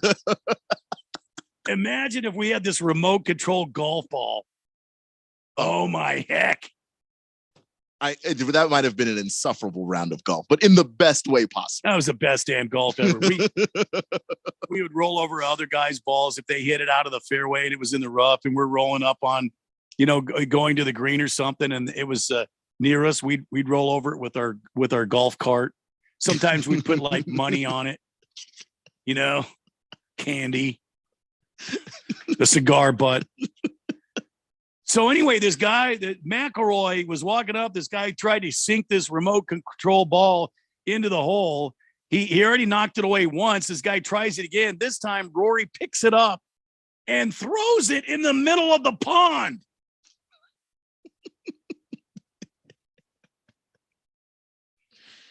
That sounds like Rory. I'm not going to have any of this. And he picked it up and he threw it in the pond. He's a very serious guy. He's a very serious person. So, where most people would just laugh it off, Rory's not going to do that. I don't even think he's capable of it. It does not uphold the traditions of the PGA. This is the highest level of golf with the best players in the world. There's no place for frivolity. Like we were talking about the other week, which NFL quarterback would you like to have a beer with? If you picked a person on the PGA Tour, it couldn't possibly be Rory. And not because he's a bad guy, but he's kind of a stick in the mud. Like that's who he is. He's not jokes. He's all about golf. He's very serious about it. And that's what makes him fun to watch. But it also means that you wouldn't want to hang out with the guy. If that's your reaction to a remote control golf ball, it's funny, Rory. It's funny. Andrew on Twitter, I won't give you his Twitter address, but Andrew on Twitter said, this would never happen on the Live Tour. All right, we got to take a break. 888-368-1580. Your thoughts as we head towards 6 o'clock tonight. It's a Daily Blender on 1580 and 99.3 The Fanatic. Business people like it straight and to the point. So here it is. Bruce Jacobs here to tell you take control of your utility expenses by calling Harmon Solar right now. They can save up to 80% on that monthly electric bill with zero down and no payments for 12 months. Level your energy costs. Protect yourself from inflation. How's that for straight and to the point? Here's more. Harmon Solar is a local family-owned company that uses top-of-the-line equipment. Call Harmon Solar 800-281-3189 or go to harmonsolar.com. Hi, Jada Cantor here, Desert Wholesale Diamond. I'm Diamond Dave's daughter. For over 31 years, my dad has been importing directly from overseas and building beautiful rings for clients, all at wholesale prices. How can he do what no one else can? He grew up in my grandpa's 22-store chain, starting part-time at age 13. And when he sold to the big chains, my dad started his own company in 1990. No one else with the fourth-generation connections, in-house importing, and design opens their office to individuals but him. He loves offering expertise to you so you can get a true wholesale deal and propose with the ring you never imagined possible. It's amazingly rewarding, and so many of his clients become friends. If you had a friend that could offer you a true wholesale deal on a diamond, wouldn't you call him? Well, now you do. My dad, Diamond Dave. Call Diamond Dave at 480-397-2450 or reach him on Instagram at Diamond Dave Cantor. That's Kantor, or visit him online at DiamondDaveAZ.com. That's DiamondDaveAZ.com. Hey guys, it's Stephen McCollum from The Main Event here on 1580 The Fanatic. And if you haven't heard, the show is now noon to 2 p.m. Monday through Friday. NFL preseason is on its last week. Updates, who gets cut, and any moves around the league and with the Cardinals. D-back season continues. Young guys are getting their shot. We'll keep you updated. College football kicks off with week 0. Let's start looking into the season, and NASCAR playoffs are around the corner. So join me, Stephen McCollum, on The Main Event, Monday through Friday, noon to 2 p.m. here on 1580 and 99.3 FM, The Fanatic. Did you know that Constructors Bonding has been Arizona's leader in surety management for over 40 years?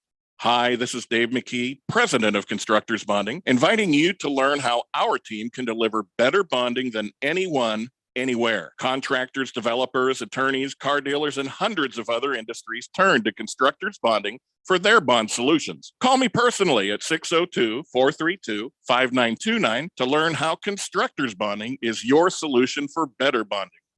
Hey, y'all, this is your girl, Cheryl Underwood, and I want to tell you something. My digestive system used to make me feel sluggish, but those days are over. Now I feel great. That's because I increased my fiber intake with the Metamucil 2-week challenge, and I'm still hooked. I just took Metamucil every day for 14 days, and it's really that easy. Metamucil traps and removes the waste that weighs you down, so you feel lighter and more energetic. Now I never want to go back to that heavy feeling. Are you ready for the Metamucil 2-week challenge? For a coupon and daily support, sign up at Metamucil.com today. 1580 The Fanatic. And at 1580thefanatic.com. Your home for sports.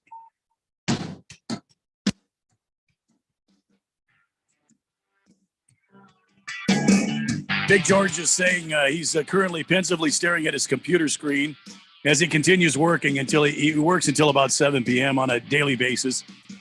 Then at 7 o'clock, he'll pour himself a glass of wine and stare out his bay window and sigh.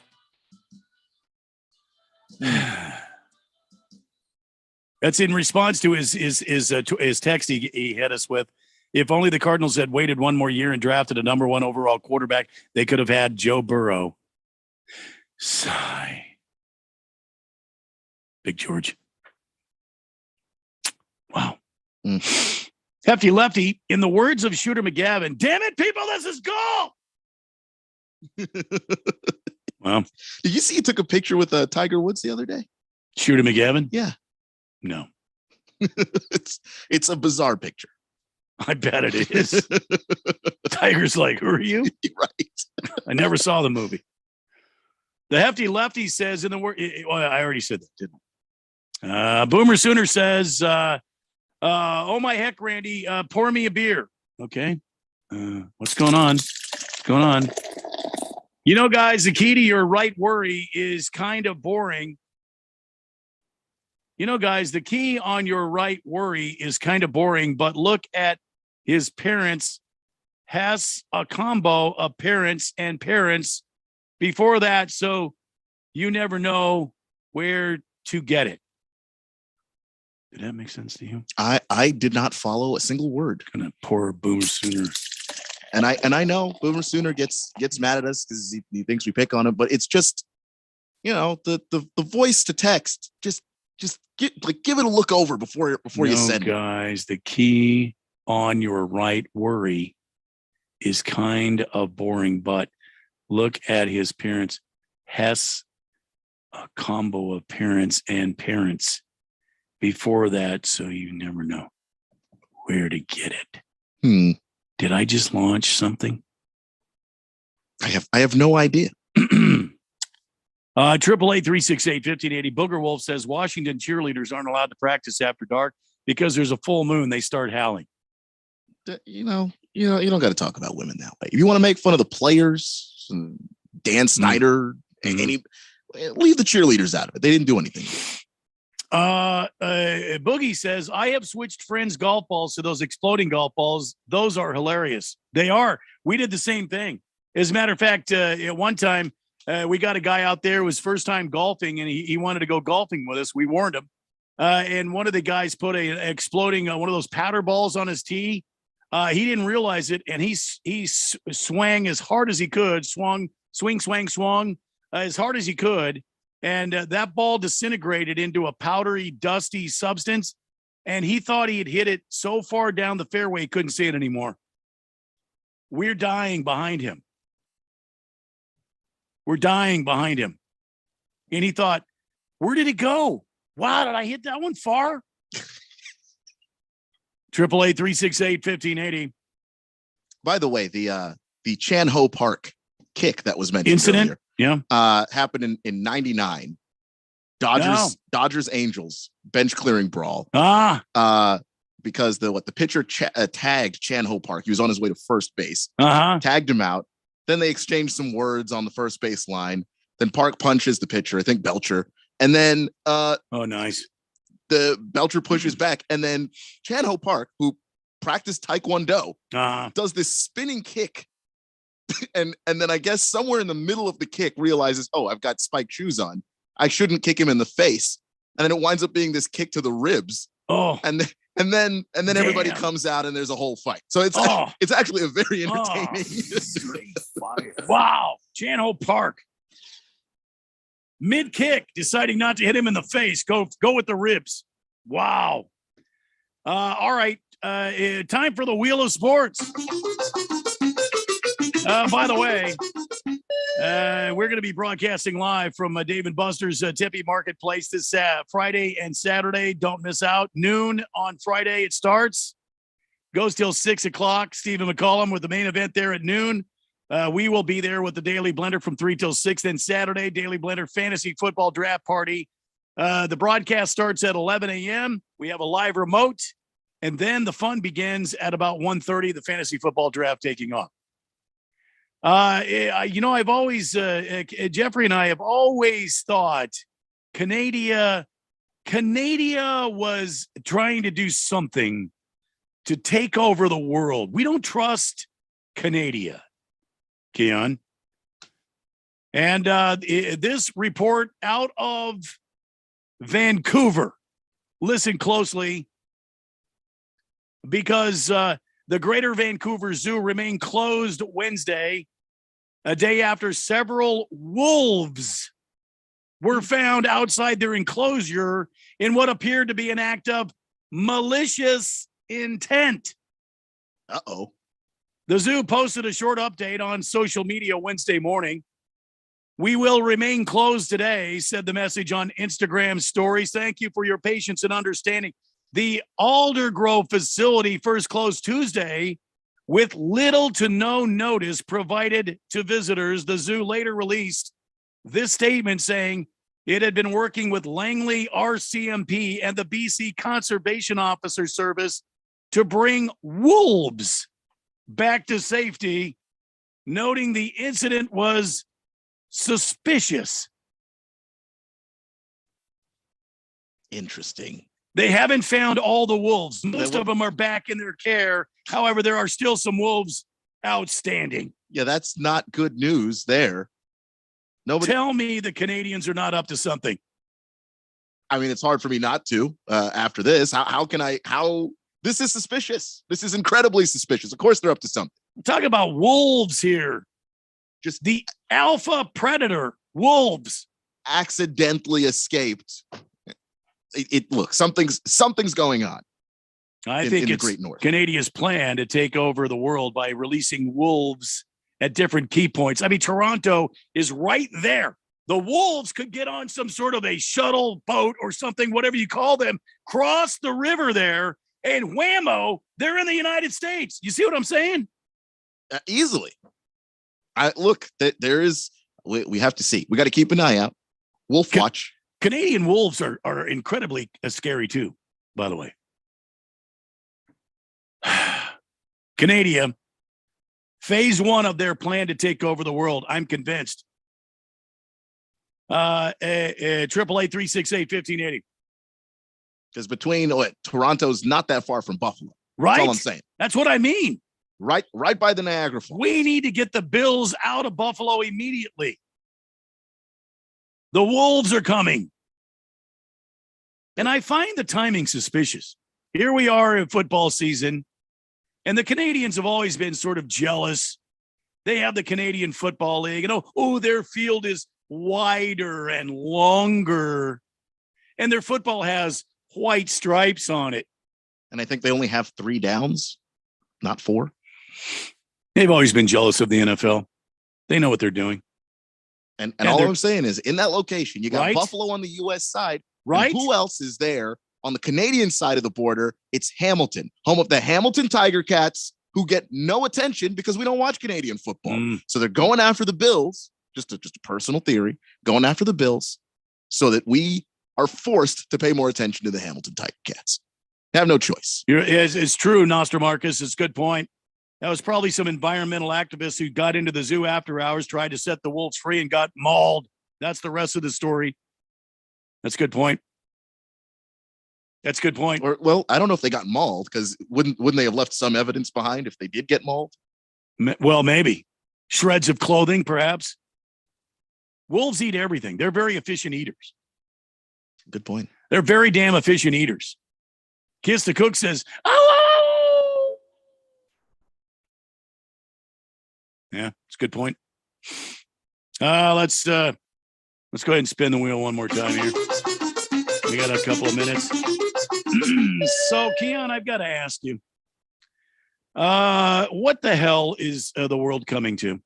New York Post reporting that a couple living in New York, Anna Macello and her husband, Diogo, that's right, Diogo, Diogo, try to lead a zero-waste lifestyle. The couple reveal that they spend measly $10 a month on their water bill. Pretty inexpensive, right? Mm-hmm. Especially for New York. Well, they've got a way that they do that.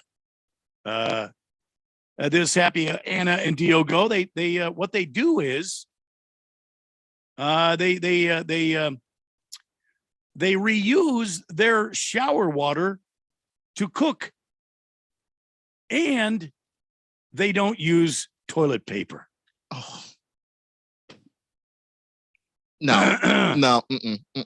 Yeah, the Italian couple who got married during a zero-waste wedding in May have taken it upon themselves to save water by reserving their shower water in a jar, which they clean with charcoal water filter and reuse to drink, cook, and water their plants with.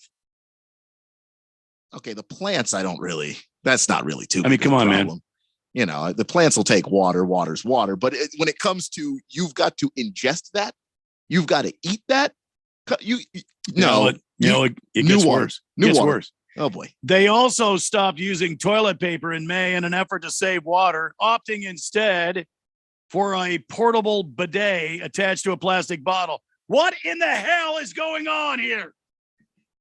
I don't want to know how that happened. I don't even want to know. A portable bidet attached to I don't even want to know how that works. What in the hell is happening? Folks, use toilet paper. They swap clothes with friends and use shampoo and soap bars instead of bottles and consume a plant-based diet. What in the hell is going on here? I'm going to say it. I'm going to say it right now, officially. The environmentalists have gone too far. They've gone too far. Holy mackerel. We're cooking with used water. We're not using toilet paper in 2022 in New York. Do you find it odd there's a Mark Kelly advertisement at the end of this? I don't. Just a little bit odd. Threw that in there. All right, guys. That's it for Monday. We'll see you Tuesday. Hopefully Jeffrey's back. Reusing water. Hey, guys, time to get your fantasy football on.